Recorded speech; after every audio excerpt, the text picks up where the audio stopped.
1510ರಲ್ಲಿ ಜನಿಸಿದ ಕೆಂಪೇಗೌಡರು ಅಜ್ಜ ನಿರ್ಮಿಸಿದ ಯಲಹಂಕ ನಾಡಪ್ರಭು ಸಾಮ್ರಾಜ್ಯದ ಭವಿಷ್ಯದ ನಾಯಕರಾಗಿದ್ದರು. ಕೆಂಪೇಗೌಡರು ಯುವರಾಜರಾಗಿ ತನ್ನ ಭವಿಷ್ಯದ ಸಾಮ್ರಾಜ್ಯ ನಿರ್ಮಾಣದ ಕುರಿತು ವಿಶೇಷವಾದ ದೂರದೃಷ್ಟಿಯನ್ನು ಹೊಂದಿದ್ದರು. ಕೆಂಪೇಗೌಡರು 1532ರಲ್ಲಿ ಬೆಂಗಳೂರಿನ ನಿರ್ಮಾಣಕ್ಕೆ ಶಂಕುಸ್ಥಾಪನೆ ನೆರವೇರಿಸಿದರು. ಗ್ಲೋಬಲ್ ನಗರವೆಂದೇ ಹೆಸರು ಪಡೆದ ಈ ಬೆಂಗಳೂರು ಭೂಮಿಯ ನಿರ್ಮಾತೃ ಕೆಂಪೇಗೌಡರ ಕಥೆ ಇದು. ನಮಸ್ಕಾರ ವೀಕ್ಷಕರೇ, ನಿಮ್ಮೆಲ್ಲರಿಗೂ ಕಾನ್ವರ್ಸೇಷನ್ಸ್ ಇನ್ ಬ್ಯಾಂಗ್ಳೂರ್ಗೆ ಸುಸ್ವಾಗತ. ಇದು ನಾವು ಈ ಚಾನಲಲ್ಲಿ ಮಾಡ್ತಾ ಇರೋ ಮೊದಲನೇ ಕನ್ನಡದ ಪಾಡ್ಕ್ಯಾಸ್ಟು. ಈ ಪಾಡ್ಕ್ಯಾಸ್ಟಲ್ಲಿ ನಾವು ನಮ್ಮ ನಾಡಪ್ರಭುಗಳಾದ ಕೆಂಪೇಗೌಡರ ಬಗ್ಗೆ ಮಾತಾಡ್ತಾ ಇರ್ತೀವಿ. ನಮ್ಮ ಜೊತೆ 3 ಅತಿಥಿಗಳಿದ್ದಾರೆ. ಇದರಲ್ಲಿ ಮೊದಲನೇದಾಗಿ ಕರ್ನಾಟಕ ರಾಜ್ಯದ ಮಾಜಿ ಉಪಮುಖ್ಯಮಂತ್ರಿ ಡಾಕ್ಟರ್ ಅಶ್ವಥ್ ನಾರಾಯಣ ಅವರು, ಎರಡನೇದಾಗಿ ಯಶಸ್ವಿನಿ ಶರ್ಮಾ, ಇವರೊಂದು ಆರ್ಕಿಟೆಕ್ಟು ಹಾಗೂ ಬೆಂಗಳೂರಿನ ಆರ್ಕಿಟೆಕ್ಚರ್ ಬಗ್ಗೆ ತುಂಬ ಸಂಶೋಧನೆ ಮಾಡಿದ್ದಾರೆ, ಹಾಗೂ ಮೂರನೇದಾಗಿ ನಮ್ಮೆಲ್ಲರ ಅಚ್ಚುಮೆಚ್ಚಿನ ಪ್ರೊಫೆಸರ್ ಕೃಷ್ಣೇಗೌಡರು.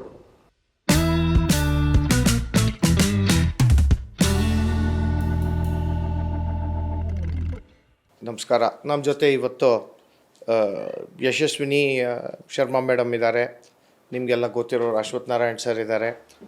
ಇವತ್ತು ನಮ್ಮ ಸ್ಟಾರ್ ಗೆಸ್ಟು ನಮ್ಮ ಕೃಷ್ಣೇಗೌಡ ಸರು. ಸ್ಟಾರ್ ಗೆಸ್ಟ್ ಅಂತ ಯಾಕೆ ಹೇಳ್ತೀನಿ ಅಂದರೆ, ನಾನಿವತ್ತು ಪಾಡ್ಕಾಸ್ಟಿಗೆ ಬರ್ತಾಯಿದ್ದೀನಿ ಅಂತ ನಮ್ಮ ಮನೆಯಲ್ಲಿ ಮಾತಾಡ್ತಾ ಇದ್ದೆ. ನಮ್ಮ ತಾಯಿ ಇಮ್ಮಿಡಿಯೇಟಾಗಿ ಕೃಷ್ಣೇಗೌಡರು ಬರ್ತಾ ಇದ್ದಾರಾ ಕೇಳು ಅಂತ ನಮ್ಮ ತಾಯಿ ಇವರು ಬಿಗ್ಗೆಸ್ಟ್ ಫ್ಯಾನ್ ಅಂತ ಅವರೇ ಹೇಳ್ಕೊಂಡ್ರು. ಆ ಕಾರಣದಿಂದ ನಮ್ಮ ತಾಯಿ ಹೇಳಿದ ಮೇಲೆ ಇವತ್ತು ಇವರೇ ಸೂಪರ್ ಸ್ಟಾರ್ ಗೆಸ್ಟು. ನಮಸ್ಕಾರ ಸರ್, ತುಂಬ ಸಂತೋಷ ನೀವೆಲ್ಲ ಬಂದಿರೋದು. ಕಾನ್ವರ್ಸೇಷನ್ಸ್ ಇನ್ ಬ್ಯಾಂಗ್ಳೂರ್ ಬಂದು ಮಾತಾಡೋಕ್ಕೆ ಒಪ್ಕೊಂಡಿದ್ದು ನನ್ನ ಅದೃಷ್ಟ ಅಂತಲೇ ಹೇಳ್ಬೋದು.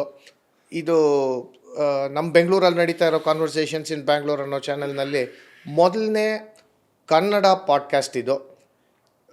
ಮೊದಲನೇ ಕನ್ನಡ ಪಾಡ್ಕ್ಯಾಸ್ಟ್ಗೆ ನೀವೆಲ್ಲ ಬಂದಿರೋದು ತುಂಬಾ ಸಂತೋಷ. ನೀವು ಎಲ್ಲರೂ ಈ ಒಂದು ಕೆಂಪೇಗೌಡ ಅವರ ಹುಟ್ಟಿದಬ್ಬನ ಆಚರಿಸ್ತಾ ಇದ್ದೀರಾ ಅಂತ ಗೊತ್ತಾಯಿತು. ನಮ್ಮ ಸ್ನೇಹಿತರು ಹೇಳಿದ್ರು. ಆವಾಗ ನಮಗೂ ಅನಿಸಿದ್ದೇನು ಅಂದರೆ, ಇದ್ರ ಬಗ್ಗೆ ಕರೆದು ಬೆಂಗಳೂರು ಕಾನ್ವರ್ಸೇಷನ್ಸ್ಗೆ ಇದಕ್ಕಿಂತ ಬೇರೆ ಏನು ಬೇಕಾಗಿರುತ್ತೆ. ನಮ್ಮ ನಾಡಪ್ರಭುಗಳಾದ ಕೆಂಪೇಗೌಡರು ಅವ್ರ ಬಗ್ಗೆ ನಾವು ತಿಳ್ಕೊಳ್ಳೋದು ಅತ್ಯಂತ ಉಚಿತ ಅಂತ ಅಂದ್ಕೊಂಡೆ. ನೀವು ಎಲ್ಲ ಸಹಕರಿಸಿದ್ರಿ, ತುಂಬಾ ಸಂತೋಷ. ಯಶಸ್ವಿನಿ ಮೇಡಮ್ ಅವರು ಬೆಂಗಳೂರು ಬಗ್ಗೆ ಸುಮಾರು ರಿಸರ್ಚ್ ಮಾಡಿದ್ದಾರೆ. ಅವರೇ ಶುರು ಮಾಡಲಿ. ಮೇಡಮ್ ಹೇಳಿ, ಎಲ್ಲಿಂದ ಶುರುವಾಗತ್ತೆ ನಮ್ಮ ಬೆಂಗಳೂರು? ಕೆಂಪೇಗೌಡರು ಹೆಂಗೆ ಇದನ್ನು ಕಟ್ಟಿದ್ರು? ಒಂದು ಚಿಕ್ಕ ಇಂಟ್ರೊಡಕ್ಷನ್ ಕೊಟ್ಟರೆ ತುಂಬ ಚೆನ್ನಾಗಿರುತ್ತೆ ಮೇಡಮ್. ನಮಸ್ಕಾರ ಶ್ರೀಕಾಂತ್. ಬೆಂಗಳೂರು ಎಲ್ಲಿ ಶುರುವಾಯಿತು ಅಂತ ಕೇಳಿದ್ರೆ, ಇವಾಗ ನಮ್ಮ ಕೆಂಪೇಗೌಡರು ಯಲಹಂಕ ನಾಡ ಪ್ರಭುಗಳಾಗಿದ್ದರು. ಅಲ್ಲಿಂದ ನಾವು ಇವರು ಬೆಂಗಳೂರು ಪೇಟೆಯನ್ನು ಯಾಕೆ ನಿರ್ಮಾಣ ಮಾಡಿದ್ರು ಅಂತ ನನಗೊಂದು ಪ್ರಶ್ನೆ ಇತ್ತು. ಬೆಂಗಳೂರು ಅನ್ನೋ ಊರಿತ್ತು ಅನ್ನೋ ಒಂದು ಮಾಹಿತಿ ಇದೆ. ಆ ಊರು ಎಲ್ಲಿತ್ತು, ಎಲ್ಲಿಂದ ಎಕ್ಸಾಕ್ಟ್ ಲೊಕೇಶನ್ ಏನೋ ಇದೆಲ್ಲ ನಮಗೆ ಗೊತ್ತಿಲ್ಲ. ಅದೇ ಊರನ್ನು ಇವರು ಸೇರಿಸ್ಕೊಂಡು ಪೇಟೆ ಮಾಡಿದ್ರ ಅಥವಾ ಇನ್ನೊಂದು ಸ್ವಲ್ಪ ಡಿಸ್ಟೆನ್ಸಲ್ಲಿ ಇತ್ತ, ಕೆಲವರು ಕೊಡಿಗೆಹಳ್ಳಿಯಲ್ಲಿತ್ತು ಅದು ಇದು ಅಂತ ಹೇಳ್ತಾರೆ. 9ನೇ ಶತಮಾನದ್ದು ನಮಗೆ ಒಂದು ದಾಖಲೆ ಇದೆ. ಬೆಂಗಳೂರು ಪೇಟೆಯನ್ನು ಇವರು ಯಾಕೆ ನಿರ್ಮಾಣ ಮಾಡಿದ್ರು ಅದು ನನಗೆ ಕುತೂಹಲ ಇತ್ತು. ಇವಾಗ ಯಲಹಂಕ ನಾಡಪ್ರಭು ಅಂತ ಅಂದಮೇಲೆ ಅಲ್ಲೇ ನಾನು ಹಾಯಾಗಿರ್ಬೋದಾಗಿತ್ತು, ಅಷ್ಟೇ ಒಂದು ಡಿಸ್ಟ್ರಿಕ್ಸನ್ನ ಮ್ಯಾನೇಜ್ ಮಾಡಿಕೊಂಡು ಇರ್ಬೋದಾಗಿತ್ತು. ಬೆಂಗಳೂರು ಕಟ್ಟೋ ಪ್ರಮೇಯ ಏನು, ಯಾಕೆ ಕಟ್ಟಬೇಕು? ಈ ಸ್ಥಳ, ಈ ಜಾಗ, ಇದರಲ್ಲಿ ಒಂದು ರೋಮಾಂಚಕ ಒಂದು ಕಥೆ ಇದೆ. ಏನಂತಂದರೆ, ಇಲ್ಲಿ ಟ್ರೇಡರ್ಸ್ ಹೋಗ್ತಾ ಬರ್ತಾಯಿದ್ರು, ವ್ಯಾಪಾರಸ್ಥರು. ಇದಕ್ಕೂ ದಾಖಲೆ ಇದೆ. ನಮಗೆ ಬೆಂಗಳೂರಲ್ಲಿ ರೋಮನ್ ಕಾಯಿನ್ಸ್ ಸಹ ಸಿಕ್ಕಿದೆ. 1ನೇ ಶತಮಾನ ರೋಮನ್ ಕಾಯಿನ್ಸ್ ಬೆಂಗಳೂರಲ್ಲಿ 2 ಜಾಗದಲ್ಲಿ ಸಿಕ್ಕಿದೆ. ಅಗಸ್ಟಸ್ದು, ಟೈಬೇರಿಯಸ್ದು. ಅಂದರೆ ಏನು, ಇದು ಒಂದು ಇಂಟರ್ನ್ಯಾಷನಲ್ ಟ್ರೇಡ್ ರೂಟ್. ಅಗಸ್ತಸ್ ಟ್ರೈಬೀರಿಯಸ್ ಅಂದರೆ ಇದು BC, ಕ್ರಿಸ್ತಪೂರ್ವ ಎಲ್ಲ first century AD. First century AD ಇಲ್ಲಿ ಸಿಕ್ಕಿರೋದು ನಮಗೆ. ಅದರದ್ದು ದಾಖಲೆಗಳಿದೆ. ಇಲ್ಲಿ ಪ್ರೀ ಹಿಸ್ಟಾರಿಕ್ ರಿಮೇನ್ಸ್ ಇದೆ. ಈ ಸದರ್ನ್ ಹೈವೇ ಏನಿತ್ತು, ಪೋರ್ಟ್ಗಳನ್ನು ಜಾಯಿನ್ ಮಾಡೋ ಒಂದು ಹೈವೇ, ಚೋಳು ತದಿಗೈವಲ್ಲಿ ಅಂತ ಕರೀತಾ ಇದ್ರು, ಅದು it use to pass through this. ಅಂದ್ರೆ ನೀವು ಹೇಳೋದು ಪೂರ್ವ ಪೋರ್ಟ್ಸ್ಗೂ ಪಶ್ಚಿಮ ಪೋರ್ಟ್ಸ್ಗೂ ಮಧ್ಯ ಲಿಂಕ್ ಇದು. ಮಧ್ಯಭಾಗದಲ್ಲಿ ಕರೆಕ್ಟಾಗಿ ಸೆಂಟರ್ ಆಫ್ ದ ಪೆನಿನ್ಸುಲಾರ್ ಇದೆ ಇದು ಜಾಗ. ಇನ್ನೊಂದು ಏನಂತಾರೆ, ಇದ್ರ ಸುತ್ತ ಗಿರಿದುರ್ಗಗಳ ಆವರಿಸ್ಕೊಂಡಿದೆ. So it is set in a valley between hill forts. ಹಾ, ಸೊ ನಿಮಗೆ ಡಿಫೆನ್ಸ್ಗೂ ಆಗತ್ತೆ. ಲೊಕೇಶನ್ ಹುಡುಕ್ಬೇಕಾದ್ರೆ ಮತ್ತೆ ಇಲ್ಲಿ ಟ್ರೇಡರ್ಸ್ ಬರ್ತಾ ಇದ್ದಾರೆ, ಟ್ರೇಡ್ ಆಗ್ತಾನೆ ಇದೆ, but it is unregulated trade. So ನಾಡಿಗೆ ಇನ್ಕಮ್ ಬರ್ತಾ ಇಲ್ಲ. People are trading and passing through. So if you give them a secure place to trade, you will increase the revenue. You will also give a proper safe and secure place for conducting trade. So ಇವಾಗ ಮುಖ್ಯವಾಗಿ ಇಲ್ಲಿ ವ್ಯಾಪಾರಸ್ಥರಿಗೆ ಒಂದು ಸುರಕ್ಷಿತವಾದ ಜಾಗ ಕೊಟ್ಟು ಅದು regulate ಮಾಡಿ ಅದರಿಂದ ಬರೋ ಕದ್ದಾಯ ಈ ನಾಡಿನ ಅಭಿವೃದ್ಧಿಗೆ ಉಪಯೋಗ ಆಗ್ಲಿ ಅನ್ನೋ ಆ ಉದ್ದೇಶದಿಂದ ಕೆಂಪೇಗೌಡರು ಶುರು ಮಾಡಿದ್ದು ಅಂತ ಹೇಳ್ತಾ ಇದ್ದೀರಾ. ಈ ಪ್ರದೇಶದಲ್ಲಿ ಕೆರೆಗಳಿತ್ತು, ಹೊಲ ಗದ್ದೆಗಳಿತ್ತು. ಅದ್ರ ಜೊತೆಗೆ ಇವರು ಕೆರೆಗಳನ್ನ ಕನ್ಸ್ಟ್ರಕ್ಟ್ ಮಾಡಿಕೊಂಡು ಪೇಟೆಯನ್ನ ನಿರ್ಮಾಣ ಮಾಡಿದ್ರು. ಆ ಪೇಟೆಗೆ ಯಾರ್ಯಾರನ್ನ ಕರೆದ್ರು? All communities performing in certain trade activity. ಅವ್ರಿಗೆ ಒಂದೊಂದು ಸಬ್ ಪೇಟೆಗಳು, ಆ ಕಮ್ಯುನಿಟಿಗಳಿಗೆ ಅವರದ್ದೇ ಒಂದು ಅಕ್ಕಿಪೇಟೆ, ಬೆಳೆಪೇಟೆ ಅದೆಲ್ಲ ಕೇಳೋದು ಈ ಉದ್ದೇಶದಿಂದ. ರೈಸ್, ಅರಳೆ ಪೇಟೆ ಇಸ್ ಯೋರ್ ಕಾಟನ್ ಪೇಟೆ. ಇವಾಗ ನಾವು ಕಾಟನ್ ಪೇಟೆ ಅಂತ ಕರಿತೀವಿ, ಅದು ಅರಳೆ ಪೇಟೆ. ಹಾಗೇನೆ ಇವಾಗ ಬಳೆಪೇಟೆ, ಮಾಮೂಲ್ ಪೇಟೆ, ಈ ಒಂದು ಮುತ್ಯಾಲ ಪೇಟೆ, ಪರ್ಲ್ ವೆಂಡರ್ಸ್ದು, ಉಪ್ಪಾರ ಪೇಟೆ, ಉಪ್ಪನ್ನ ಸೆಲ್ ಮಾಡೋದು. ಇದಕ್ಕೆ 8 ದ್ವಾರಗಳನ್ನು ಇಟ್ರು. ಆ 8 ದ್ವಾರಗಳು ಎಲ್ಲೆಲ್ಲಿ ಹೋಗ್ತಾ ಇತ್ತು, ಎಲ್ಲೆಲ್ಲಿ ಇವರ ಫ್ಯಾಮಿಲಿನೂ ಎಸ್ಟಾಬ್ಲಿಷ್ ಆಗಿತ್ತಲ್ಲ, ಆನೇಕಲ್ಲು, ಸುಗುಟೂರು, ಈ ಕಡೆ ಆ ಕಡೆ ಯಲಹಂಕ, ಅದಕ್ಕೆಲ್ಲ ದಾರಿಗಳು, ಹೆದ್ದಾರಿಗಳು, ಬೆಂಗಳೂರು ಹೆದ್ದಾರಿಗಳು, 8 ಹೆದ್ದಾರಿಗಳನ್ನು ಮಾಡಿದ್ರು. 8 ಹೆಬ್ಬಾಗಿಲುಗಳಿತ್ತು ಅಲ್ಲಿ. ಇದು ಒಂದು ನಮ್ಮ ಶಿಲ್ಪಶಾಸ್ತ್ರದ್ದು ಏನೋ ಒಂದು ಮಂಡಲ ಅಂತೀವಿ, ಪ್ಲಾನಿಂಗ್ ಸಿಸ್ಟಮ್ ಇದೆ, ಅದನ್ನ ಫಾಲೋ ಮಾಡುತ್ತೆ. 1:2 ರೇಷಿಯೋ ಅಲ್ಲೂ ಇದೆ. ಇದು ಒಂದು 1:2 ರೇಷಿಯೋದು ಏನು ಸಿಗ್ನಿಫಿಕೆನ್ಸ್ ಮೇಡಮ್? ಒಂದೇನಂತಂದ್ರೆ ನಾವು ಡಿಫೆನ್ಸ್ ಮಾಡ್ಕೊಳ್ಳೋದಕ್ಕೂ ಈಸಿ, ಮತ್ತೆ ಪ್ರಪೋರ್ಷನಲ್ ಇದನ್ನ ಕೊಡ್ತಾರೆ ಸೆಟ್ಟಿಂಗ್, 1:1, 1:1.5. ಹಾಗಾದ್ರೆ ಒಂದು ಉದ್ದ ಇದ್ರೆ 2 ಅಗಲ ಅಂತನಾ? ಆದ್ರೆ ಇವ್ರೇನ್ ಮಾಡ್ತಾರೆ, ಒಂದು ಓವರ್ ಶೇಪ್ ತರ ಮಾಡ್ಕೋತಾರೆ, ಎಲಿಪ್ಟಿಕಲ್ ಶೇಪ್ ತರ. It is easier to defend it on shorter sides and look through. So ಅದು ಒಂದು ಸಿಸ್ಟಮ್ ಅನ್ನ ಮಾಡ್ಕೋತಾರೆ. ಹೇಗೆ ಕಟ್ಟಿದ್ರು, ಯಾವ ಥರ ಕಟ್ಟಿದ್ರು ಅಂತನೂ ನನಗೆ ಕುತೂಹಲ ಇತ್ತು. ಈ ಒಂದು ಬೆಂಗಳೂರು ಪೇಟೆಗೆ 2 fort walls, outer fort wall, inner fort wall. ಅದ್ರ ಮಧ್ಯೆ ಏನು, ಈ ಸೀಗೆಕಾಯಿ ಗಿಡಗಳು, thorny soap nut bushes. So ನೀವು ಅಲ್ಲಿಂದ ಔಟರ್ ಫೋರ್ಟ್ ವಾಲ್ ಇಂದ ಬ್ರೀಚ್ ಮಾಡ್ಕೊಂಡು ಬಂದ್ರು ಒಳಗೆ ಸಾಮಾನ್ಯವಾಗಿ ಬರಕ್ಕಾಗೋದಿಲ್ಲ.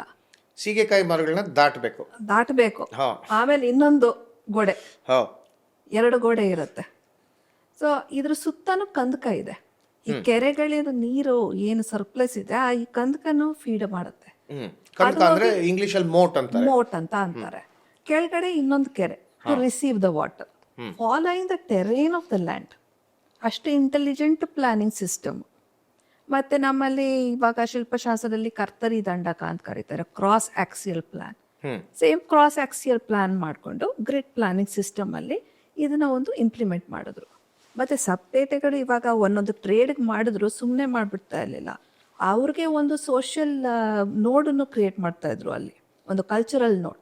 ಇವಾಗ ತಿಗಳರ್ ಪೇಟೆಯಲ್ಲಿ ಧರ್ಮರಾಯ ಸ್ವಾಮಿ ದೇವಸ್ಥಾನ, ಮುತ್ಯಾಲಪೇಟೆಯಲ್ಲಿ ರಂಗನಾಥ ಸ್ವಾಮಿ ದೇವಸ್ಥಾನ. ಆದ್ರೆ ಆ ಜನಾಂಗದವರು, ಆ ಟ್ರೇಡರ್ಸ್ ಯಾವ ದೇವತೆಯಲ್ಲಿ ಅಥವಾ ದೇವರಲ್ಲಿ ಆಸಕ್ತಿ ಇತ್ತೋ, ಅವರಲ್ಲಿ ಭಕ್ತಿ ಇತ್ತೋ ಅವ್ರಿಗೆ.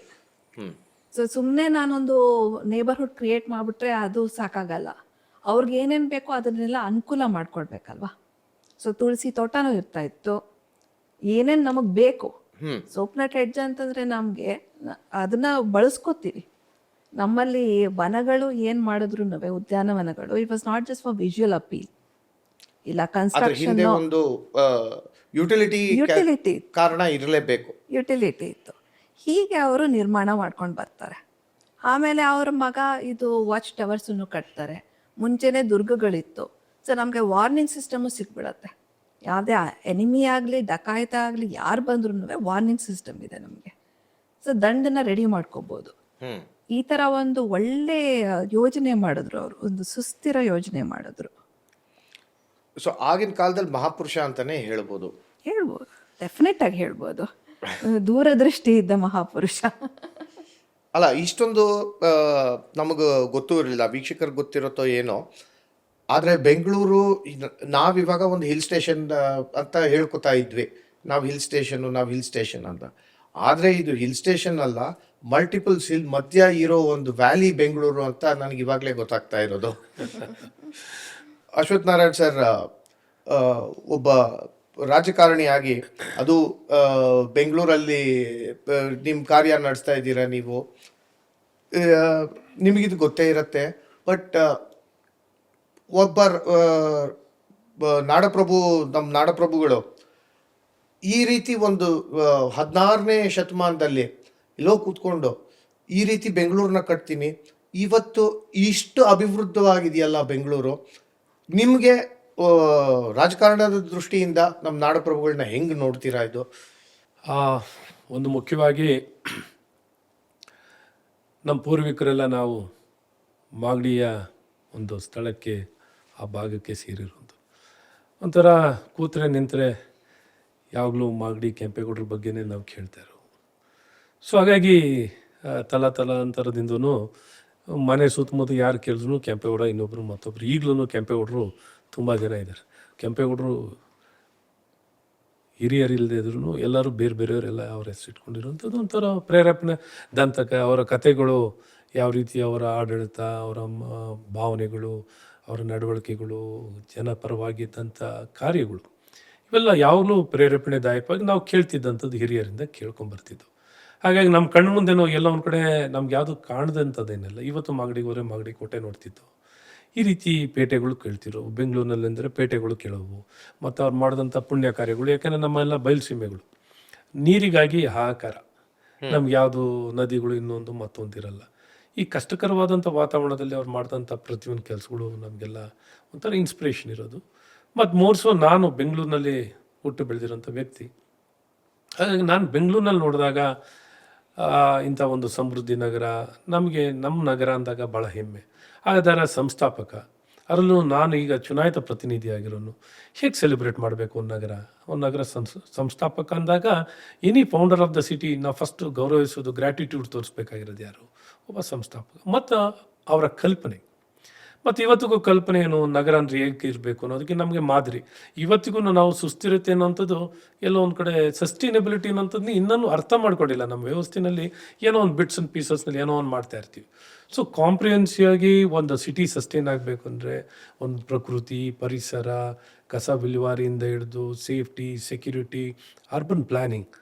ಈಗ ಯಶಸ್ವಿನಿಯವರು ಭಾಳ ಅದ್ಭುತವಾಗಿ ಹೇಳ್ತಾರೆ, ಅರ್ಬನ್ ಪ್ಲ್ಯಾನಿಂಗ್ ಅನ್ನೋಂಥದ್ದು ಹೇಗೆ ಸೆಂಟ್ರಿಕ್ ಆಗಿರಬೇಕು. ಒಂದು ಪೇಟೆಗಳು ಇವತ್ತಿಗೂ ನೋಡಿ, ಇಂಥ ಪೇಟೆಗಳನ್ನ ಕಟ್ಟಬೇಕು ಅನ್ನೋಂಥ ಕಲ್ಪನೆಯನ್ನು ಇವತ್ತಿಗೂ ನಾವು ಇಷ್ಟೆಲ್ಲ ಅಡ್ವಾನ್ಸ್ ಆಗಿದೆ. ಅವರು 15ನೇ ಶತಮಾನದಲ್ಲಿ ಇಷ್ಟು ಅದ್ಭುತವಾಗಿ ಕಲ್ಪನೆ ಇಟ್ಕೊಂಡು ಅಂಥವ್ರು. ಇವತ್ತು ನಾವು ಹೇಗೊಂದು ನಗರ ಕಟ್ಟಬೇಕು ಅಂತ ಏನೋ ಒಂದು ಪ್ಯಾಷನೇಟಾಗಿ ಮಾಡಬೇಕು. ಇಷ್ಟೆಲ್ಲ ಟೆಕ್ನಾಲಜಿ ವ್ಯವಸ್ಥೆಗಳು ಈಗೇನು ನಾವು ಚಿಟಿಕೆನಲ್ಲಿ ಮಾಡ್ಬೋದು. ಇವತ್ತು ಆಧುನಿಕ ತಂತ್ರಜ್ಞಾನದಿಂದ ಮೆಷಿನರಿ ಇದೆ, ನೋ ಹೌ ಇದೆ. ಆಗಿನ ಕಾಲದಲ್ಲಿ ನನಗೆ ಅದೇ ಸರ್ ನಾನು ಇವಾಗ ಯೋಚನೆ ಮಾಡ್ತಾ ಇದ್ದಿದ್ದು, ಆಗಿನ ಕಾಲದಲ್ಲಿ ಎತ್ತಿನ ಗಾಡಿ ಕಟ್ಕೊಂಡು ಅವರು ಇದು ರೋಡ್ ಕನ್ಸ್ಟ್ರಕ್ಷನ್ ಮಾಡಬೇಕಿತ್ತು. ಇವತ್ತು ನಮಗೆ ರೋಡ್ ಲೇಯಿಂಗ್ ಮಿಷಿನ್ಸ್ ಇದೆ. ಅವರು 10 ವರ್ಷ ಮಾಡೋ ಕೆಲಸ ಒಂದು ಇಟ್ಯಾಚಿ ಮಾಡಿಬಿಡುತ್ತೆ. ಹಾಂ.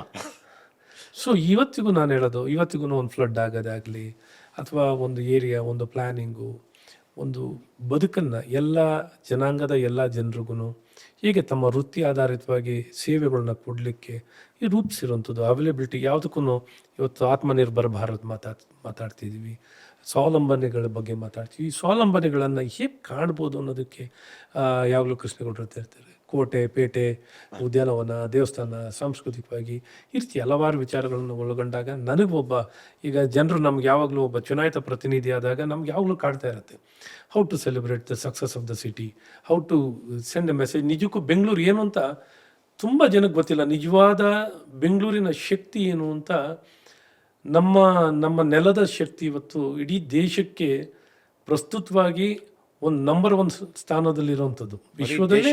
ಅಂತ ಹೇಳಲ್ಲ, ವಿಶ್ವದಲ್ಲೇ ಇವಾಗ ನಾವು ಒಂದು ಉನ್ನತ ಶಿಖರದಲ್ಲಿ ನಿಂತಿದ್ದೀವಿ.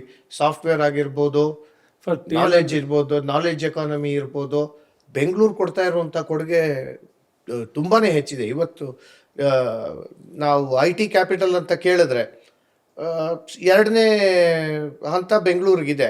ಆದರೆ ಇನ್ನೊಂದು 5-6 ವರ್ಷದಲ್ಲಿ we will definitely B IT capital of the world. ಆ ರೀತಿ ನಾಲೆಜ್ ಕ್ಯಾಪಿಟಲ್ ಬೆಳೆಸ್ತಾ ಇದ್ದೀವಿ ನಾವು. ಹಾಗಾಗಿ ಈಗ ನಮ್ಮ ಕೆಲಸ ಏನು ಅಂದರೆ ಮೋಸ್ಟು IT ಮಿನಿಸ್ಟರ್ ಆಗಿ ಹೈಯರ್ ಎಜುಕೇಷನ್ ಮಿನಿಸ್ಟರ್ ಆಗಿ ಕೆಲಸ ಮಾಡಿದಾಗ ನಂಗೆ ನಿಜವಾದ ಒಂದು ಎಕ್ಸ್ಪೋಜರ್ ಸಿಕ್ತು. ಗೌರ್ಮೆಂಟ್ನಲ್ಲಿ ಕೆಲಸ ಮಾಡಿದಾಗಲೇ ನಿಜವಾದ ಒಂದು ದೊಡ್ಡ ಎಕ್ಸ್ಪೀರಿಯನ್ಸ್ ಸಿಗ್ಲಿಕ್ಕೆ ಸಾಧ್ಯ ಆಗುತ್ತೆ. ಸೊ ಹಾಗಾಗಿ ನಾವೆಲ್ಲೋ ಅಂದ್ಕೊಂಡು ಎಲ್ಲೋ ಇದ್ದೀವಿ, ಭಾಳ ದೂರ ಇದ್ದೀವಿ ಅಂದ್ಕೊಳ್ತಿದ್ದು. ಆದರೆ ನೋಡಿದಾಗ ಆಂಟ್ರಪ್ರಿನರ್ಶಿಪ್, ಟೆಕ್ನಾಲಜಿ ಜೊತೆ ಆಂಟ್ರಪ್ರಿನರ್ಶಿಪ್ ಏನಿದೆಯೋ, ಇನೋವೇಷನಲ್ಲಿ ಏನಿದೆಯೋ, ಟೆಕ್ನಾಲಜಿ ಏನು ಹೇಳ್ತಾ ಇದ್ದೀವಿ, ಸರ್ವಿಸಸ್ನಲ್ಲಿ ಏನು ಹೇಳ್ತಿದ್ದೀವೋ, ನೀವು ಯಾವ್ಯಾವ ಸೆಕ್ಟರ್ ತೊಳ್ತಿರೋ, ನೀವು ಎಜುಟೆಕ್ ತೊಳ್ತಿರೋ, ಮೆಡ್ಟೆಕ್ ತೊಳ್ತಿರೋ, ಫಿನ್ಟೆಕ್ ತೊಳ್ತಿರೋ, ನೀವು ಯಾವುದೇ ಸೆಕ್ಟರ್ ತೊಗೊಂಡಾಗ ನಮ್ಮ ಬೆಂಗಳೂರು ಅಗ್ರಮಾನ್ಯ ಸ್ಥಾನದಲ್ಲಿದೆ ಭಾರತದ ಮಟ್ಟದಲ್ಲಿ. ಯಾಕೆಂದರೆ ನಾನು ಯಾಕೆ ಈ ಮಟ್ಟಕ್ಕೆ ಭಾರತ ಅಂತ ಹೇಳ್ತಿದ್ದೆ ಅಂದರೆ, ಭಾರತದಲ್ಲಿ ನಮಗೇನಂದರೆ ದೊಡ್ಡ ನಗರ ಅಂದರೆ ದೆಹಲಿ ಅಂತ ಮಾತಾಡ್ಕೊಳ್ಳೋವು, ಅಥವಾ ಮುಂಬೈ ಅಂತ ಮಾತಾಡೋವು, ಅಥವಾ ದಕ್ಷಿಣ ಭಾರತ ಅಂದಾಗ ನಮಗೆ ಚೆನ್ನೈ ಅಂತ ನಮ್ಮನೇನು ಮದರಾಶಿಗಳು ಅಂದ್ಬಿಡೋರು. ಸೊ ನಮಗೆಲ್ಲ ಒಂದು ಕಡೆ ಐಡೆಂಟಿಟಿ ಕ್ರೈಸಿಸ್, ನಾವು ಯಾರು ಹೋದ್ರೆ ಎಲ್ಲ ಹೋದ್ರು ಮದರಾಶಿಗಳ ಅಂತ ಅನ್ನೋಂಥದ್ದು. ಸೊ ಹಾಗಾಗಿ ಇವತ್ತು ಬೆಂಗಳೂರು ಯಾವ ಮಟ್ಟಕ್ಕೆ ಬೆಳೆದಿದೆ ಅಂದರೆ ಹೆಮ್ಮೆ ಆಗುತ್ತೆ. ಅಂದರೆ ನಮ್ಮ ನೆಲದ ಶಕ್ತಿ ಯಾಕೆ ಗೊತ್ತಾಗಬೇಕು ಅಂದರೆ, ನಮ್ಮ ಭವಿಷ್ಯನ್ನು ನಾವೆಲ್ಲಿದ್ದೀವಿ, ನಾವು ಇನ್ನೂ ಹೇಗೆ ಅದರ ಅನುಕೂಲತೆ ಪಡ್ಕೋಬೇಕು, ಇನ್ಕ್ಲೂಸಿವ್ ಸಿಟಿನ ಮಾಡ್ತಾ ಎಲ್ಲರಿಗೂ ವಿಸ್ತರಣೆ ಆಗಬೇಕು ಅಂದರೆ ಆ ನೆಲದ ಶಕ್ತಿ ಗೊತ್ತಾಗಬೇಕು. ಆ ಶಕ್ತಿನ ನಾಡಪ್ರಭು ಕೆಂಪೇಗೌಡರು ಏನು ಸ್ಥಾಪನೆ ಮಾಡಿದಂಥ ಈ ನಗರ ಯಶಸ್ವಿಯಾಗಿ ಬೆಳೆದು ಸಮೃದ್ಧಿಯನ್ನು ಕಾಣ್ತಿದೆ. ಹಾಗಾಗಿ ನಾಡಪ್ರಭು ಕೆಂಪೇಗೌಡರ ಪ್ರತಿಮೆ ಮೂಲಕನೇ ಇಡೀ ವಿಶ್ವಕ್ಕೆ, ನೀವು ಹೇಳಿದಾಗೆ ಇಡೀ ವಿಶ್ವಕ್ಕೆ ಸಂದೇಶ ಕೊಡಬೇಕಿತ್ತು ಬೆಂಗಳೂರಿನ ಶಕ್ತಿನ. ಅದಕ್ಕೆ ಸಮೃದ್ಧಿಯ ಪ್ರತಿಮೆ, ಸ್ಟ್ಯಾಚ್ಯೂ ಆಫ್ ಪ್ರಾಸ್ಪರಿಟಿ ಅನ್ನೋಂಥದ್ದನ್ನ ನಮಗೇನೊಂದು ನರೇಂದ್ರ ಮೋದಿಯವರ ಒಂದು ಪ್ರೇರೇಪಣೆ ಪಡೆದಿದ್ದು. ಹಾಗಾಗಿ ಸ್ಟ್ಯಾಚ್ಯೂ ಆಫ್ ಯೂನಿಟಿ ದಾರಿಯಲ್ಲಿ ನಾವು ಸ್ಟ್ಯಾಚ್ಯೂ ಆಫ್ ಪ್ರಾಸ್ಪೆರಿಟಿ. ಸೊ ಹೀಗೆ ಈ ನಗರದಲ್ಲಿ ಸಕ್ಸಸ್ಸನ್ನು ಕಂಡಿದ್ದೀವಿ, ಸಕ್ಸಸ್ಫುಲ್ ವ್ಯಕ್ತಿಗಳು ಕಂಡಿದ್ದೀವಿ, ಜನರನ್ನು ಕಂಡಿದ್ದೀವಿ. ಕೆಂಪೇಗೌಡರು ಹೀಗೆ ನಗರವನ್ನು ಸ್ಥಾಪನೆ ಮಾಡ್ರೆ ಅವ್ರು ಅದ್ಭುತ ಕೊಡುಗೆಯನ್ನು ಕೊಟ್ಟರು. ಅದೇ ರೀತಿ ಹಲವಾರು ಜನ ಕೊಡುಗೆಯನ್ನು ಕೊಟ್ಟವ್ರೆ. ಇವ್ರನ್ನೆಲ್ಲರಿಗೂ ಗೌರವಿಸುವಂಥ ಒಂದು ವಿಶೇಷ ದಿನ ಮತ್ತು ಈ ಸುಸ್ಥಿರತೆ. Because we keep talking 21st century ಅಂದಿದ ತಕ್ಷಣ ಏನೊಂದು ಸ್ಟ್ರಾಂಗ್ ವರ್ಡ್ ಯಾವಾಗಲೂ ಬಳಕೆ ಮಾಡೋದು sustainability. Anything we do it should be sustainable. ಹಾಗಾಗಿ ಏನೋ ಇವತ್ತು ಮಾಡೋದು ನಾಳೆ ಇಲ್ಲ ಅನ್ನೋಕ್ಬಾರ್ದು. ಏನು ಮಾಡಿದ್ರು ಅದು ಊರ್ಜಿತ ಆಗಬೇಕು, ಅದು ಅನುಕೂಲ ಆಗಂಗಿರ್ಬೇಕು. ಸೊ ಹಾಗಾಗಿ ಎಲ್ಲ ಕಾರಣದಲ್ಲೂ ನಮಗೆ ಕೆಂಪೇಗೌಡರು ಎಲ್ಲ ಧರ್ಮ, ಸಂಸ್ಕೃತಿ, ಪರಿಸರ, ಪ್ರಕೃತಿ, ವ್ಯಾಪಾರ, ಆಡಳಿತ, ಅಡ್ಮಿನಿಸ್ಟ್ರೇಷನ್, ಪ್ಲ್ಯಾನಿಂಗ್ ಎಲ್ಲ ವಿಚಾರಕ್ಕೂ always will remain a role model. ಅದ್ಭುತವಾಗಿ ಹೇಳಿದ್ರಿ ಪ್ರೊಫೆಸರ್ ಸಾಹೇಬ್ರೆ. ಈ ರೀತಿ ಒಬ್ಬ ಮನುಷ್ಯ ಇಷ್ಟೊಂದೆಲ್ಲ ಆವಾಗಲೇ ಯೋಚನೆ ಮಾಡಿದ್ರ? ಈ ರೀತಿ ಒಬ್ಬ ಮನುಷ್ಯ ಇಷ್ಟು ಸಾಧನೆ ಮಾಡೋಕ್ಕೆ ಅವನ ವ್ಯಕ್ತಿತ್ವ ಯಾವ ಥರ ಇರಬೇಕು? ಆಮೇಲೆ ನಾಡಪ್ರಭು ಕೆಂಪೇಗೌಡ ಸಂಸ್ಥೆಯ ಅಧ್ಯಕ್ಷರು ಬೇರೆ ನೀವು. ಸೊ ಇದ್ರ ಬಗ್ಗೆ ನಿಮ್ಮಿಂದ ತಿಳ್ಕೊಳ್ಳೋದು ಸುಮಾರಿದೆ. ನಿಮ್ಮ ಅಭಿಪ್ರಾಯ ಏನು? ಕೆಂಪೇಗೌಡರು ನಿಮ್ಮ ಮನಸ್ಸಲ್ಲಿ ಹೇಗಿದ್ದಾರೆ? ನಮಸ್ಕಾರ. ಇತಿಹಾಸದ ಚಲನೆಯನ್ನು ಯಾರೂ ನಿರ್ಧರಿಸೋದಕ್ಕಾಗ್ತಿಲ್ಲ. ನಿಯಂತ್ರಿಸ್ಬೋದು, ನಿರ್ಧರಿಸೋಕ್ಕಾಗೋದಿಲ್ಲ. ಎಷ್ಟು ದೊಡ್ಡವರಾದರೂ ಎಲ್ಲ ಆಡಳಿತ ಯಂತ್ರಗಳು ಅವರ ಕೈಯಲ್ಲೇ ಇದ್ದರೂ ಸ್ವಲ್ಪ ಮಟ್ಟಿಗೆ ನಿಯಂತ್ರಿಸ್ಬೋದು, ನಿರ್ಧರಿಸೋದಕ್ಕಾಗೋದಿಲ್ಲ. ಹಾಗೆ ನಾಡಪ್ರಭು ಕೆಂಪೇಗೌಡರು ಬೆಂಗಳೂರಿನ ಇತಿಹಾಸ ಹೀಗೆ ಸಾಗಬೇಕು ಅಂತ ಸಂಕಲ್ಪ ಮಾಡಿದವರು. ಆನಂತರ ಅದು ಬೇರೆ ಬೇರೆ ತಿರುವುಗಳನ್ನು ತಗೊಳುತ್ತೆ. ಯಾಕಂದರೆ ಕಾಲ ಪ್ರವಾಹ ಹೇಗೆ ಹರಿಯುತ್ತೆ ಹೇಳೋಕ್ಕಾಗಲ್ಲ. 100 ವರ್ಷದ ಹಿಂದೆ ಇಷ್ಟೊಂದು ತಾಂತ್ರಿಕತೆ ಜಗತ್ತನ್ನು ಆಳುತ್ತೆ ಅಂತ ಯಾರೂ ಅಂದ್ಕೊಂಡಿರಲಿಲ್ಲ. ಖಂಡಿತವಾಗ್ಲು. ಇನ್ನು 10 ವರ್ಷಗಳ ನಂತರದ ತಾಂತ್ರಿಕತೆ ಏನಿರುತ್ತೆ ಅಂತ ನಮ್ಗೆ ಇವಾಗ ಗೊತ್ತಿಲ್ಲ, ಊಹೆನೂ ಮಾಡೋಕ್ಕಾಗ್ತಿಲ್ಲ. ಸೊ ಅಂಥದ್ದೊಂದು ಕಾಲದ ಹರಿವನ್ನು ಗಮನಿಸಿದಾಗ ಕೆಲವರು ಬಹಳ ಬೃಹತ್ತಾಗಿ, ಭೂಮವಾಗಿ, ದೊಡ್ಡದಾಗಿ ಕಾಣಿಸ್ತಾರೆ. ಯಾಕೆ ಅಂದರೆ ಎಂಥ ಮುಂಗಾಣಿಕೆ ಇತ್ತು ಇವರಿಗೆ, ಎಂಥ ದೂರದೃಷ್ಟಿ ಇತ್ತು, ಎಂಥ ಅದ್ಭುತವಾದ ದೊರೆಗಳಾಗಿದ್ದರು. ನನಗೆ ಕೆಂಪೇಗೌಡರ ಬಗ್ಗೆ ಅಥವಾ ಮೈಸೂರನ್ನ ಕಟ್ಟಿದ ನಾಲ್ವಡಿಯವರ ಬಗ್ಗೆ ಅಪರಿಮಿತವಾದ ಗೌರವ. ಯಾಕೆ ಅಂದರೆ ದೊರೆಗಳಾಗಿ ಇವರು ಬಹಳ ದೊಡ್ಡ ದೊರೆಗಳಲ್ಲ, ಚಕ್ರವರ್ತಿಗಳಲ್ಲ. ಆದರೆ ಆ ದೊರೆತನದ ಅವಕಾಶವನ್ನು ಅವರು ಬಳಸ್ಕೊಂಡ ರೀತಿ ಇದೆಯಲ್ಲ, ಎಷ್ಟೋ ಜನ ಚಕ್ರವರ್ತಿಗಳಿಗೆ ಅದನ್ನು ಮಾಡೋಕ್ಕಾಗಿಲ್ಲ. ಇದು ನೀವು ಹೇಳಿದ್ದು ಸುಮಾರು ಇವರು ಚಕ್ರವರ್ತಿ ಆಗದೆ ಇದ್ರು ಇವ್ರು ನಡ್ಕೊಂಡಿದ್ದ ರೀತಿ, ಇವ್ರು ಮಾಡಿರೋ ಕೆಲಸ ಚಕ್ರವರ್ತಿಗಳಿಗೆ ಅನ್ಪ್ಯಾರಲಲ್, ಯಾರಿಗೂ ಹೋಲಿಸೋದಕ್ಕಾಗೋದಿಲ್ಲ. ಅಂಥ ಅದ್ಭುತವಾದ ದೊರೆಗಳು ಇವರಿಬ್ಬರು. ಆಮೇಲೆ ಇನ್ನೊಂದು ವಿಷಯ ಗಮನಿಸಬೇಕು. ಅಶ್ವತ್ಥನಾರಾಯಣ ಅವರು ರಾಜಕಾರಣದಲ್ಲಿದ್ದಾರೆ. ರಾಜಕಾರಣಿಗಳಿಗೆ ಒಂದು ನಿಯಂತ್ರಣ ಇರುತ್ತೆ. ಯಾವುದು ಅಂದರೆ, ನಮ್ಮ ದೇಶಕ್ಕೊಂದು ಕಾನ್ಸ್ಟಿಟ್ಯೂಷನ್ ಇದೆ, ಒಂದು ನ್ಯಾಯಾಂಗ ಇದೆ, ಏನಿಲ್ಲ ಅಂದರೂ ಜನಗಳು ಓಟ್ ಇದೆ. ಖಂಡಿತವಾಗ್ಲು. ಆದರೆ ದೊರೆಗಳಿಗೆ ಇದು ಯಾವುದೂ ಇರಲಿಲ್ಲ. ಅವ್ರು ನಿಯಂತ್ರಿಸ್ತಿದ್ದ ಧರ್ಮ ಮಾತ್ರ. ಇವರನ್ನ ನ್ಯಾಯಾಂಗ ನಿಯಂತ್ರಣ ಮಾಡುತ್ತೆ. ಮುಂದಿನ ಸಲ ನಾನು ಓಟ್ಗೆ ಹೋದಾಗ ಜನ ಪ್ರಶ್ನೆ ಮಾಡ್ತಾರೆ ಅಂತ ಅನ್ಕೋತಾರೆ, ಕೆಟ್ಟದನ್ನು ಮಾಡೋಕೆ ಹೆದರ್ತಾರೆ. ಅವನು ಹೆದರಬೇಕಾಗಿಲ್ಲ ದೊರೆ, ಅವನು ಹೆಚ್ಚು ಕಡಿಮೆ ನಿರಂಕುಶ. ಅವನಿಗಿದ್ದದ್ದು ಧರ್ಮಬದ್ಧತೆ ಮಾತ್ರ. ಯಾರಿಗೂ ಉತ್ತರ ಕೊಡೋಕ್ಕೆ, ನಾಳೆ ಬೆಳಗ್ಗೆ ನಾನು ಪೂಜೆಗೆ ನಿಂತಾಗ ಭಗವಂತನಿಗೆ ಏನು ಉತ್ತರ ಕೊಡಲಿ ಅನ್ನೋದು ದೊರೆಗಳಿಗೆ ಇರ್ತಿತ್ತು. ಇದು ಸೆಲ್ಫ್ ರೆಗ್ಯುಲೇಷನ್, ಸೆಲ್ಫ್ ಮೋಟಿವೇಶನ್. ಆ ದೃಷ್ಟಿಯಿಂದ ಕೆಂಪೇಗೌಡರು ನನಗೆ ಬಹಳ ಎತ್ತರದವರ ಕಾಣಿಸ್ತಾರೆ. ಇಲ್ಲದೆ ಹೋಗಿದ್ರೆ ಕೆಂಪೇಗೌಡರು ಚೆನ್ನಾಗಿ ಶೋಕಿ ಮಾಡಿಕೊಂಡು ಜಗತ್ತಿನಲ್ಲಿ ಇರಬಹುದಾದ ಎಲ್ಲ ಭೋಗಭಾಗ್ಯಗಳನ್ನು ಅನುಭವಿಸಿ ಹೋಗಿದ್ದಿದ್ರೆ ಅವ್ರನ್ನೇನು ಯಾರೂ ಕೇಳ್ತಾ ಇರಲಿಲ್ಲ. ಆದರೆ ಅದಕ್ಕೆ ಬದಲಾಗಿ ಒಂದು ನಗರ ಕಟ್ಟಬೇಕು, ಬರೀ ನಗರ ಅಲ್ಲ ಅದು, ಅದಿನ್ನು 500 ವರ್ಷಗಳ ನಂತರ ಹೇಗಿರಬೇಕು ಅಂತ ಆಸೆ ಪಡೋದು, ಅಪೇಕ್ಷೆ ಪಡೋದು, ಅದಕ್ಕೊಂದು ನಿಯಮಬದ್ಧ ಯೋಜನೆ ಹಾಕ್ಕೊಳ್ಳೋದು. ಆ ದೃಷ್ಟಿಯಿಂದ ಅದ್ಭುತವಾದ ದೊರೆ ಕೆಂಪೇಗೌಡರು, ಅದ್ಭುತವಾದ ದೊರೆ. ಆಮೇಲೆ ಈ ಬೆಂಗಳೂರು ಈಗ ಇಡೀ ವಿಶ್ವದ ಗಮನ ಸೆಳೆದಂಥ ನಗರ ಆಗಿದೆಯಲ್ಲ, ಕೆಂಪೇಗೌಡರ ಮುಂಗಾಣಿಕೆ ಇತ್ತ ಅಂತ ನನಗನ್ಸುತ್ತೆ. ಇದು ಹೇಳಿ ಯಾಕೆ ಅಂದರೆ, ಒಂದು ನಗರ ಆಗುವಾಗ ನಾಳೆ ಏನೇನು ಅವಕಾಶಗಳು ಬರುತ್ತೋ, ಏನೇನು ಬದಲಾವಣೆಗಳಾಗುತ್ತೋ ಅದನ್ನೆಲ್ಲ ಗರ್ಭೀಕರಿಸಿಕೊಳ್ಳುವಷ್ಟು ಆ ನಗರ ವಿಶಾಲವಾಗಿರಬೇಕು ಅಂತ ಯೋಚನೆ ಮಾಡ್ತಾರೆ. ವಿಶಾಲವಾಗಿರೋದು ಅಂದರೆ ಭೌಗೋಳಿಕವಾಗಲ್ಲ, ಅವರು ಜಿಯೋಗ್ರಫಿಕಲ್ ಏರಿಯಾ ಯೋಚನೆ ಮಾಡ್ತಾ ಇಲ್ಲ. ಅದರಿಂದ ಆಚೆಗೆ ಒಂದು ನಗರ ಮುಂದಿನ ಅವಕಾಶಗಳನ್ನು ತನ್ನಲ್ಲಿ ಗರ್ಭೀಕರಿಸಿಕೊಳ್ಳೋದಕ್ಕೆ ಅವಕಾಶ ಇರಬೇಕು. ಯಾವುದನ್ನು ಅಣ್ಣವರು ಸುಸ್ಥಿರ ಅಭಿವೃದ್ಧಿ ಅಂತಾರೋ, ಸಸ್ಟೈನಬಿಲಿಟಿ ಹೇಗಿರಬೇಕು ಅಂತ. ಅದಕ್ಕಾಗಿ ಅವ್ರು ಏನು ಮಾಡ್ತಾರೆ, ನಾನು ಅದನ್ನು ಮತ್ತೆ ಹೇಳ್ತಾ ಇರ್ತೀನಿ. ಆ ಕಾಲದ ಅಗತ್ಯಗಳು, ಒಂದು ನಗರ ಆಗಬೇಕಾದ್ರೆ ಏನಿರಬೇಕು ಅವ್ರು ಯೋಚನೆ ಮಾಡಿದ್ದು, ಗುಡಿ, ಕೆರೆ, ಕೋಟೆ, ಪೇಟೆ, ಉದ್ಯಾನ. ಗುಡಿ, ಕೆರೆ, ಕೋಟೆ, ಪೇಟೆ, ಉದ್ಯಾನ. ಆ ಕಾಲದ ಅಗತ್ಯಗಳವು. ಗುಡಿ ಮನುಷ್ಯನನ್ನು ಧಾರ್ಮಿಕವಾಗಿ ಬದ್ಧಗೊಳಿಸೋದಕ್ಕೆ. ಆವಾಗೇನು ಪ್ರಶ್ನೆನೇ ಇರಲಿಲ್ಲ, ದೇವರಿದಾನ ಇಲ್ವಾ, ಯಥೀಸಮ್ ಅವೆಲ್ಲ ಏನೂ ಕಥೆ ಇರಲಿಲ್ಲ. ಎಲ್ಲರೂ ಧಾರ್ಮಿಕರಾಗಿರ್ತಿದ್ರು. ಭಗವಂತ ಈ ಜಗತ್ತನ್ನು ಆಳ್ತಾ ಇದ್ದಾನೆ, ನಮ್ಮೆಲ್ಲರಿಗೂ ಭಗವಂತನೇ ಒಡೆಯ ಅಂತ ಅಂದ್ಕೊಂಡಿದ್ರು. ಆದ್ದರಿಂದ ಗುಡಿಗಳಿರಬೇಕು, ದೇವಸ್ಥಾನ ಇರಬೇಕು. ಅಯ್ಯೋ, ನಮ್ಮ ಪೂತಿ ನರಸಿಂಹಾಚಾರ್ಯ ಒಂದು ಅದ್ಭುತವಾದ ಮಾತಾಡ್ತಾರೆ. ಅವರಿಗೆ ನೋಡಿ, ನಾನು ಎಲ್ಲಿಯಾದರೂ ಹರಿಯುವ ನದಿಯ ಉಲಿಯನ್ನು ಕೇಳಿದ್ರೆ ಕೃಷ್ಣನ ಕೊಳಲಗಾನ ಕೇಳಿಸುತ್ತೆ ನನಗೆ ಅಂತಾರೆ. ಆಕಾಶವನ್ನು ನೋಡಿದಾಗೆಲ್ಲ ನೀಲಮೇಘ ಶ್ಯಾಮ ಕಾಣಿಸ್ತಾನೆ ನನಗೆ ಅಂತಾರೆ. ಗಾಳಿ ಬೀಸಿ ಹೋದರೆ ಕೃಷ್ಣನ ಸೆರಗು ಸೋಕ್ತು ನನಗೆ ಅಂತ ಅನಿಸುತ್ತೆ ಅಂತಾರೆ. ಅಷ್ಟು ಕೃಷ್ಣ ಭಕ್ತರವರು. ಆವಾಗ ಯಾರೋ ಕೇಳ್ತಾರೆ, ಅಲ್ಲ, ನಿಮಗೆ ಆಕಾಶದಲ್ಲೇ ಕೃಷ್ಣನ ಬಣ್ಣ ಕಾಣೋದಾದರೆ, ಹರಿಯೋ ನದಿಯಲ್ಲೇ ಕೃಷ್ಣನ ಕೊಳಲುಲಿ ಕೇಳಿಸೋದಾದರೆ, ಕೃಷ್ಣನ ಸೆರಗು ಸೋಕುತ್ತೆ ಅಂತ ಅನ್ನೋದಾದರೆ, ಗಾಳಿ ಬೀಸಿ ಹೋದರೆ ದೇವಸ್ಥಾನ ಯಾಕೆ ಬೇಕು ನಿಮಗೆ? ದೇವಸ್ಥಾನಗಳು ಯಾಕೆ ಬೇಕು ಅಂತ ಪ್ರಶ್ನೆ ಕೇಳ್ತಾರೆ. ಪೂತಿ ನರಸಿಂಹಾಚಾರ್ಯರು ಎಂಥ ಅದ್ಭುತವಾದ ಜ್ಞಾನಿ ಅಂದರೆ, ಅವ್ರ ವಿವೇಕ ಎಷ್ಟು ದೊಡ್ಡದು ಅಂದರೆ, ಅವರೊಂದು ಮಾತು ಹೇಳ್ತಾರೆ, ದೇವಸ್ಥಾನ ದೇವ್ರನ್ನ ನೋಡೋಕೆ ಬೇಕಾಗಿಲ್ಲಪ್ಪ. ನೀನು ಹೊರಗೆಲ್ಲೂ ದೇವ್ರನ್ನ ನೋಡೋದಿಲ್ಲ ಅಂದರೆ ದೇವಸ್ಥಾನದಲ್ಲೂ ನೋಡಲ್ಲ.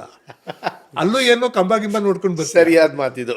ನಿನಗೆಲ್ಲ ಕಡೆಯೂ ಮನುಷ್ಯರಲ್ಲಿ, ಪ್ರಕೃತಿಯಲ್ಲಿ, ಭೂಮಿಯಲ್ಲಿ ದೇವ್ರನ್ನ ನೋಡೋಕ್ಕಾಗೋದಿಲ್ಲ ಅಂದರೆ ದೇವಸ್ಥಾನದಲ್ಲೂ ಕಾಣಿಸಲ್ಲ ಅವನು.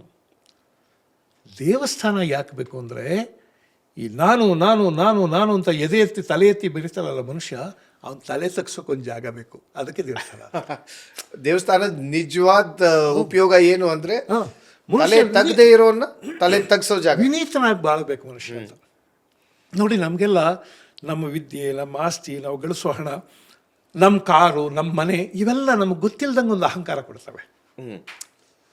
ನಾನು ಅಂದ್ಕೊಳ್ಳೋದು, ಆಧುನಿಕ ಜಗತ್ತಿನ ಪ್ರತಿದಿನ ಟು ಶೆಡ್ ಅವರ್ ಈಗೋಸ್, ಪ್ರತಿ ಸಲ ನಾವು ನಮ್ಮ ಈಗೋ ಪಂಕ್ಚರ್ ಮಾಡ್ಕೋತಾನೆ ಇರಬೇಕು. ಇಲ್ಲದೆ ಇದ್ರೆ ಮನುಷ್ಯ ಅಹಮ್ಮನ್ನ ಬಹಳ ಕೆಡಿಸ್ತಾ ಕೆಟ್ಟ ಇರ್ಬೇಕು. ಅದಕ್ಕೆ ಬಹುಶಃ ಧಾರ್ಮಿಕ ಕೇಂದ್ರಗಳಿರಬೇಕಾಗಿತ್ತು. ಕೆಂಪೇಗೌಡರು ಅದಕ್ಕಾಗಿ ಗುಡಿಗಳನ್ನು ಕಟ್ಟಿದ್ರು. ಕೆರೆಗಳು ಅಶ್ವತ್ಥನಾರಾಯಣವರು ಹೇಳಿದಾಗೆ ಎಗೈನ್ ಸಸ್ಟೈನಬಿಲಿಟಿ. ಅಲ್ಲಿ ಕೃಷಿ ಚಟುವಟಿಕೆ ನಡೆದೇ ಇದ್ದರೆ, ಭಾರತ ದೇಶ ಕೃಷಿ ಪ್ರಧಾನದ ದೇಶ, ಕುಡಿಯೋದಕ್ಕೆ ನೀರಿಲ್ಲದೆ ಇದ್ದರೆ ಮನುಷ್ಯನ ಜೀವನಾವಶ್ಯಕ ವಸ್ತುಗಳಲ್ಲಿ ನೀರು ಒಂದು. ಆ ನೀರು ಸಮೃದ್ಧವಾಗಿರಬೇಕು, ಅದಕ್ಕೆ ಕೆರೆಗಳು. ಆಮೇಲೆ ನೀವು ಮೇಡಮ್ ಯಶಸ್ವಿನಿಯವ್ರನ್ನ ಕೇಳಿದ್ರೆ ಚೆನ್ನಾಗಿ ಹೇಳ್ತಾರೆ, ಕೆರೆಗಳನ್ನು ಕಟ್ಟುವಾಗ ಈ ಟೆರೇನ್ ನೋಡಿಕೊಂಡು ಒಂದು ಕೆರೆಯಿಂದ ಇನ್ನೊಂದು ಕೆರೆ, ಇನ್ನೊಂದು ಕೆರೆಯಿಂದ ಇನ್ನೊಂದು ಕೆರೆಗೆ ಇಂಟರ್ಲಿಂಕಿಂಗ್ ನೀರು ಫೀಡ್ ಆಗುವಂಥ ವ್ಯವಸ್ಥೆ ಇದೆಯಲ್ಲ, ಅದನ್ನು ಎಷ್ಟು ಚೆನ್ನಾಗಿ ಇಂಜಿನಿಯರಿಂಗ್ ಮಾಡ್ತಾರೆ ಇಂಥವ್ರು. ಸೊ ಅದು ಗುಡಿ, ಕೆರೆ, ಕೋಟೆ, ಸುಭದ್ರವಾದ ರಾಜಧಾನಿ ಇರಬೇಕು, ಅದಕ್ಕಾಗಿ ಕೋಟೆ. ಪೇಟೆ ಫಾರ್ ಕಮರ್ಷಿಯಲ್ ಆಕ್ಟಿವಿಟೀಸ್. ಇವಾಗ ನಾವೇನು SSG ಅಂತೀವಿ, ಆ ಕಾಲದಲ್ಲಿ ಪೇಟೆಗಳು. ಪೇಟೆ ವಾಣಿಜ್ಯ ಚಟುವಟಿಕೆಗಳು ನಡಿಬೇಕು. ಉದ್ಯಾನ ಸುಂದರವಾಗಿರಬೇಕು. ಅರೆ ನೀವು ಏನನ್ನಾದರೂ ಹೇಳಿ, ಇವೆಲ್ಲವೂ ಈ ಹೆಡ್ಡಿಂಗ್ನೊಳಗೆ ಬಂದ್ಬಿಡ್ತವೆ. ನೀವೇನೇ ಎಕ್ಸ್ಟೆನ್ಷನ್ ಅಂತ ಇಟ್ಕೊಳ್ಳಿ, ಈ ಎಲ್ಲ ಈ ಹೆಡ್ ಒಳಗೆ ಸೇರ್ಕೋತವೆ, ಈ 5 ಹೆಡ್ಡಿಂಗ್ ಒಳಗೆ ಸೇರ್ಕೋತವೆ. ಸೊ ಆ ತರಹದ ಒಂದು ಸೂತ್ರ ಇಟ್ಕೊಂಡಿದ್ರು. ಆಮೇಲೆ ಕೆಂಪೇಗೌಡರು ನನಗೆ ಬಹಳ ಮುಖ್ಯವಾಗೋದು ಲಾಯಲ್ಟಿ, ಒಬಿಡಿಯನ್ಸ್. ಅವರ ಪ್ರಭುಗಳಿಗೆ ಅವರು ಎಷ್ಟು ಲಾಯಲ್ ಆಗಿದ್ರು ಅಂದರೆ, ಇವ್ರ ಮೇಲೆ ಯಾರೋ ಚಾಡಿ ಹೇಳಿ, ಯಾಕೆಂದರೆ ಅವರಿಗೆ ಕೆಂಪೇಗೌಡರ ಉತ್ಕರ್ಷವನ್ನು ಸಹಿಸ್ಕೊಳ್ಳೋದಕ್ಕೆ ಸಾಧ್ಯ ಆಗಲ್ಲ. ಒಬ್ಬ ದೊರೆ ಇಷ್ಟು ಜನಾನುರಾಗಿ ಆಗ್ತಾ ಇದ್ದಾನೆ, ಇಂಥ ಅದ್ಭುತವಾದ ನಗರ ಕಟ್ಟಿದ್ದಾನೆ ಅಂತಂದಾಗ ಸಹಜವಾಗಿ ಅಕ್ಕಪಕ್ಕದ ಸಣ್ಣ ಪುಟ್ಟ ದೊರೆಗಳಿಗೆ ಒಂದು ಈರ್ಷೆ ಇದೇ ಇರುತ್ತೆ. ಅವ್ರು ಹೋಗಿ ಅಲ್ಲಿ ಚಾಡಿ ಹೇಳಿ, ವಿಜಯನಗರದಲ್ಲಿ ಚಾಡಿ ಹೇಳಿ ಇವರು ಬಂಧನಕ್ಕೊಳಗಾಗ್ತಾರೆ. ಬಂಧನಕ್ಕೊಳಗಾದರೂ ಕೂಡ ಅವರ ನಿಷ್ಠೆಯನ್ನು, ಪ್ರೀತಿಯನ್ನು, ಸ್ವಾಮಿ ಪ್ರೀತಿಯನ್ನು ಬಿಡೋದಿಲ್ಲ ಅವರು. ನನಗೆ ಗೊತ್ತಿರೋ ಪ್ರಕಾರ 5 ವರ್ಷ ಅವರು 5 ವರ್ಷ ಸೆರೆಮನೆಯಲ್ಲಿದ್ದರು. 5 ವರ್ಷ ಆನೆಗೊಂದಿ ಸೆರೆಮನೆಯಲ್ಲಿದ್ದರು. ಅವರ ನಿಷ್ಠೆಯನ್ನು ಬಿಡೋದಿಲ್ಲ. ಅವ್ರನ್ನ ಬಿಡುಗಡೆ ಮಾಡುವಾಗ ಚಕ್ರವರ್ತಿಗಳು ತಪ್ಪಾಯಿತು ಅಂತ ಏನು ಹೇಳೋದಿಲ್ಲ, ಆದರೆ ಅವ್ರು ಮಾಡಿದ ಕೆಲಸಗಳು ನೋಡಿದ್ರೆ ತಪ್ಪಾಯಿತು ಅಂತ ಅವ್ರು ಅಂದ್ಕೊಂಡಂಗೆ ಕಾಣಿಸುತ್ತೆ. ಇದನ್ನು ಹೇಳಿ ನೀವು. ಇವ್ರಿಗೆ ಹೊಸ ಹೊಸ ಹೊಸ ಪ್ರಾಂತಗಳನ್ನು ಕೊಡ್ತಾರೆ.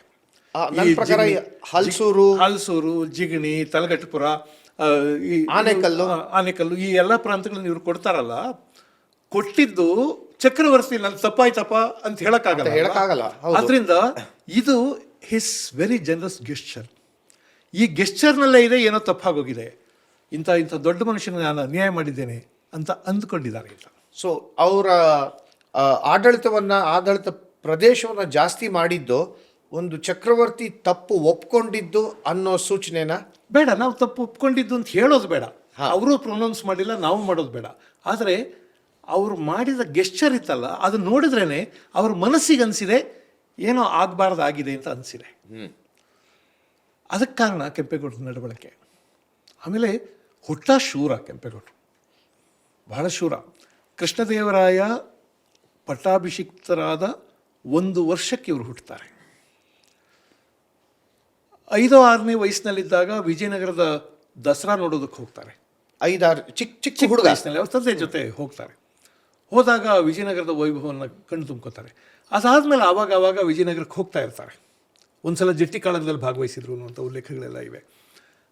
ಅವ್ರು ಹೋದಾಗ ಅವ್ರ ಕಣ್ಣೆದುರಿಗಿದ್ದಿದ್ದು ವಿಜಯನಗರ. ಇಂಥದ್ದೊಂದು ಅವರು ಅಧಿಕಾರಸ್ಥರಲ್ವಾ, ನನ್ನ ಕೈಗೆ ಅಧಿಕಾರ ಬಂದಾಗ ಇಂಥದ್ದೊಂದು ಊರು ಕಟ್ಟಬೇಕು ನಾನು ಅಂತ. ಸೊ ಈ ಚಿಕ್ಕ ಹುಡುಗ ಯಾವಾಗ ಹೋಗಿ ವಿಜಯನಗರ ಸಾಮ್ರಾಜ್ಯದ ರಾಜಧಾನಿ ಅದನ್ನೆಲ್ಲ ನೋಡಿ ಆಗ್ಲಿಂದಾನೇ ಅವ್ರ ಮನಸ್ಸಲ್ಲಿ ನಾನು ಈ ರೀತಿ ನಮ್ಗೊಂದು ಊರು ಕಟ್ಟಬೇಕು ಅನ್ನೋದು ಅವಾಗಿಂದ ಶುರುವಾಗಿತ್ತು. ಅವಾಗಿಂದ ಮೊಳಕೆ ಹೊಡೆದಿದೆ ಅಂತ ಅನಿಸುತ್ತೆ ನೋಡಿದ್ರೆ. ಅದರಿಂದಾನೇ ಇನ್ನೇನು ಇವರೆಲ್ಲ ಅಧಿಕಾರಸ್ಥರು, ನನ್ನ ಹಾರೈಕೆಗಳು. ಅದರ 500ನೇ ವರ್ಷದ ಸೆಲೆಬ್ರೇಷನ್ ಮಾಡುವಾಗ ನೀವು ಅಧಿಕಾರದಲ್ಲಿದ್ದರೆ ಸಂತೋಷ ನನಗೆ.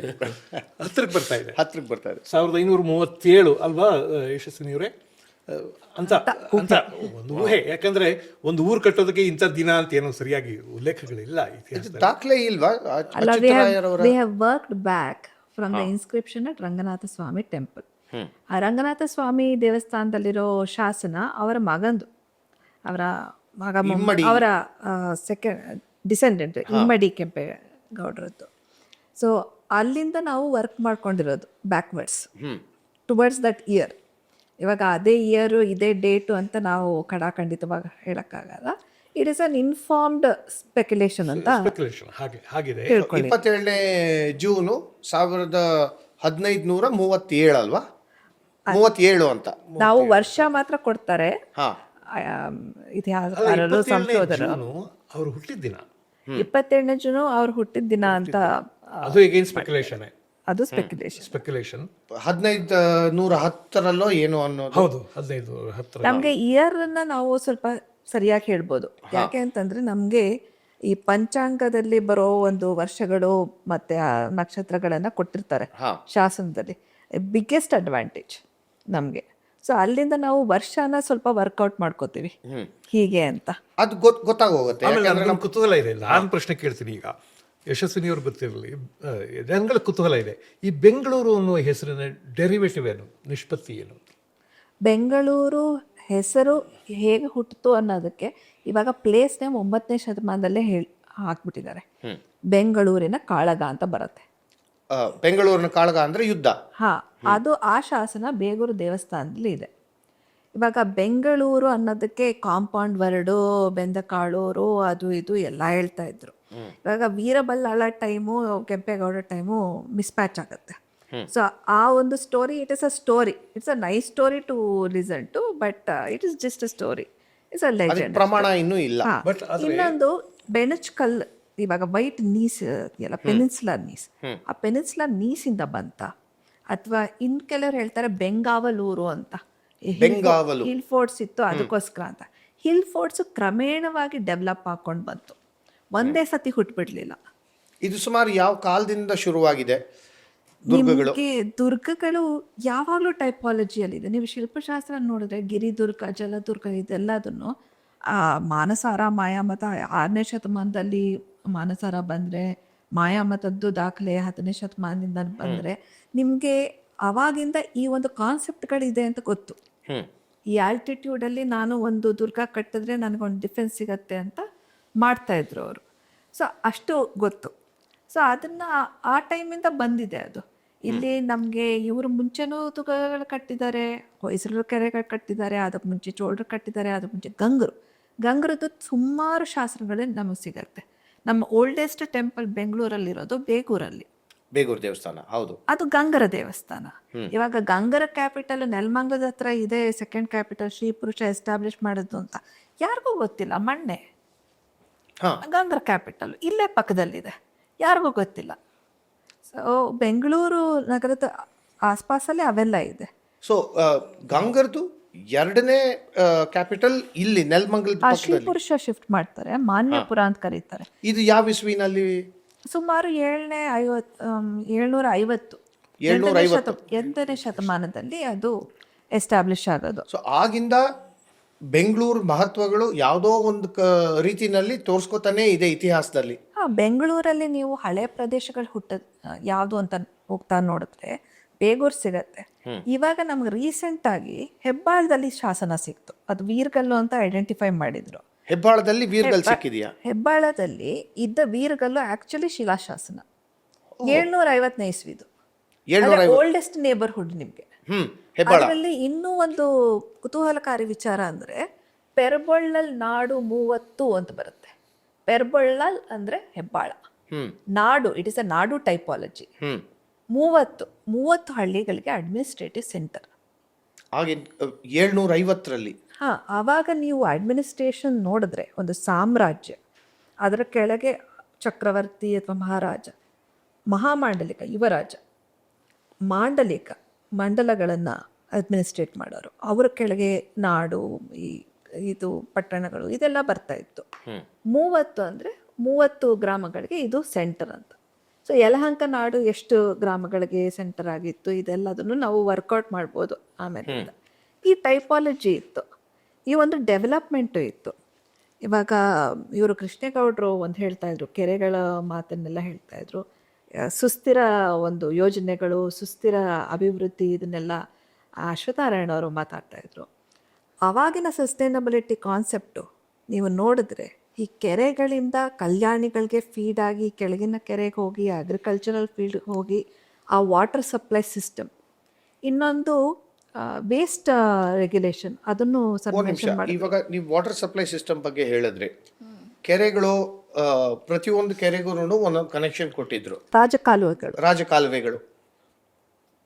ಇದು ನದಿ ಇಲ್ಲದೆ ಇರೋ ಜಾಗಕ್ಕೆ ಒಂದು ನದಿ ತರ ಕೊಡೋದಕ್ಕೆ ಅದೇನಾದ್ರು ಅವ್ರ ತಲೆಲಿತ್ತ? ಅದು ಒಂದು. ಅಲ್ಲ, ಬೆಂಗಳೂರು ಇನ್ನೊಂದು ನದಿಗಳಿದ್ವು, ಅದ ಪೆರನಿಯಲ್ ಅಲ್ಲ, ಪೆರನಿಯಲ್ ಅಲ್ಲ. ಸೊ ಫ್ರೆಶ್ ವಾಟರ್ ನಮ್ಮಲ್ಲಿ ಏನಂದ್ರೆ ನಾವು ಫ್ರೆಶ್ ವಾಟರ್ನ ಡ್ರಿಂಕಿಂಗ್ ಆಗಿ ಯೂಸ್ ಮಾಡ್ತಾ ಇದ್ವಿ, ರಿವರ್ ವಾಟರ್ ಅಲ್ಲ.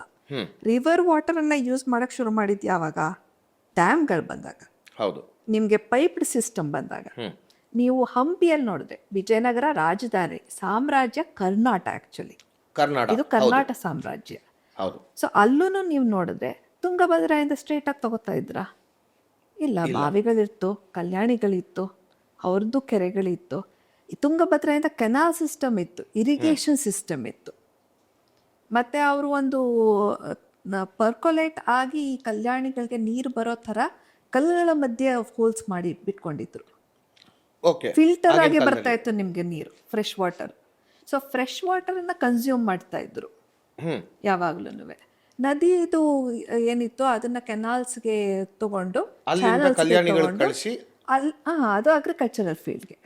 ಕಲ್ಯಾಣಿಗಳು ಯಾವುದಕ್ಕೆ? Ritualistic purpose. ದೇವಸ್ಥಾನದ ಹತ್ರ ಇರುತ್ತೆ ಕಲ್ಯಾಣಿಗಳು. ಇನ್ನೊಂದು ದೇವಸ್ಥಾನಗಳ ಬಗ್ಗೆ ಮಾತಾಡುವಾಗ ಕೃಷ್ಣೇಗೌಡರು ಧಾರ್ಮಿಕ ಇದಕ್ಕೋಸ್ಕರ ಮಾಡ್ತಾ ಇದ್ರು ಅಂತ, ಅದು ಒಂದು. ಇನ್ನೊಂದು ದೊಡ್ಡ ದೇವಸ್ಥಾನಗಳನ್ನ ಊರಿಂದ ಸ್ವಲ್ಪ ಡಿಸ್ಟೆನ್ಸ್ ಅಲ್ಲಿ ಕಟ್ತಾ ಇದ್ರು. ಇದಕ್ಕೆ ಕಾರಣ ಏನು?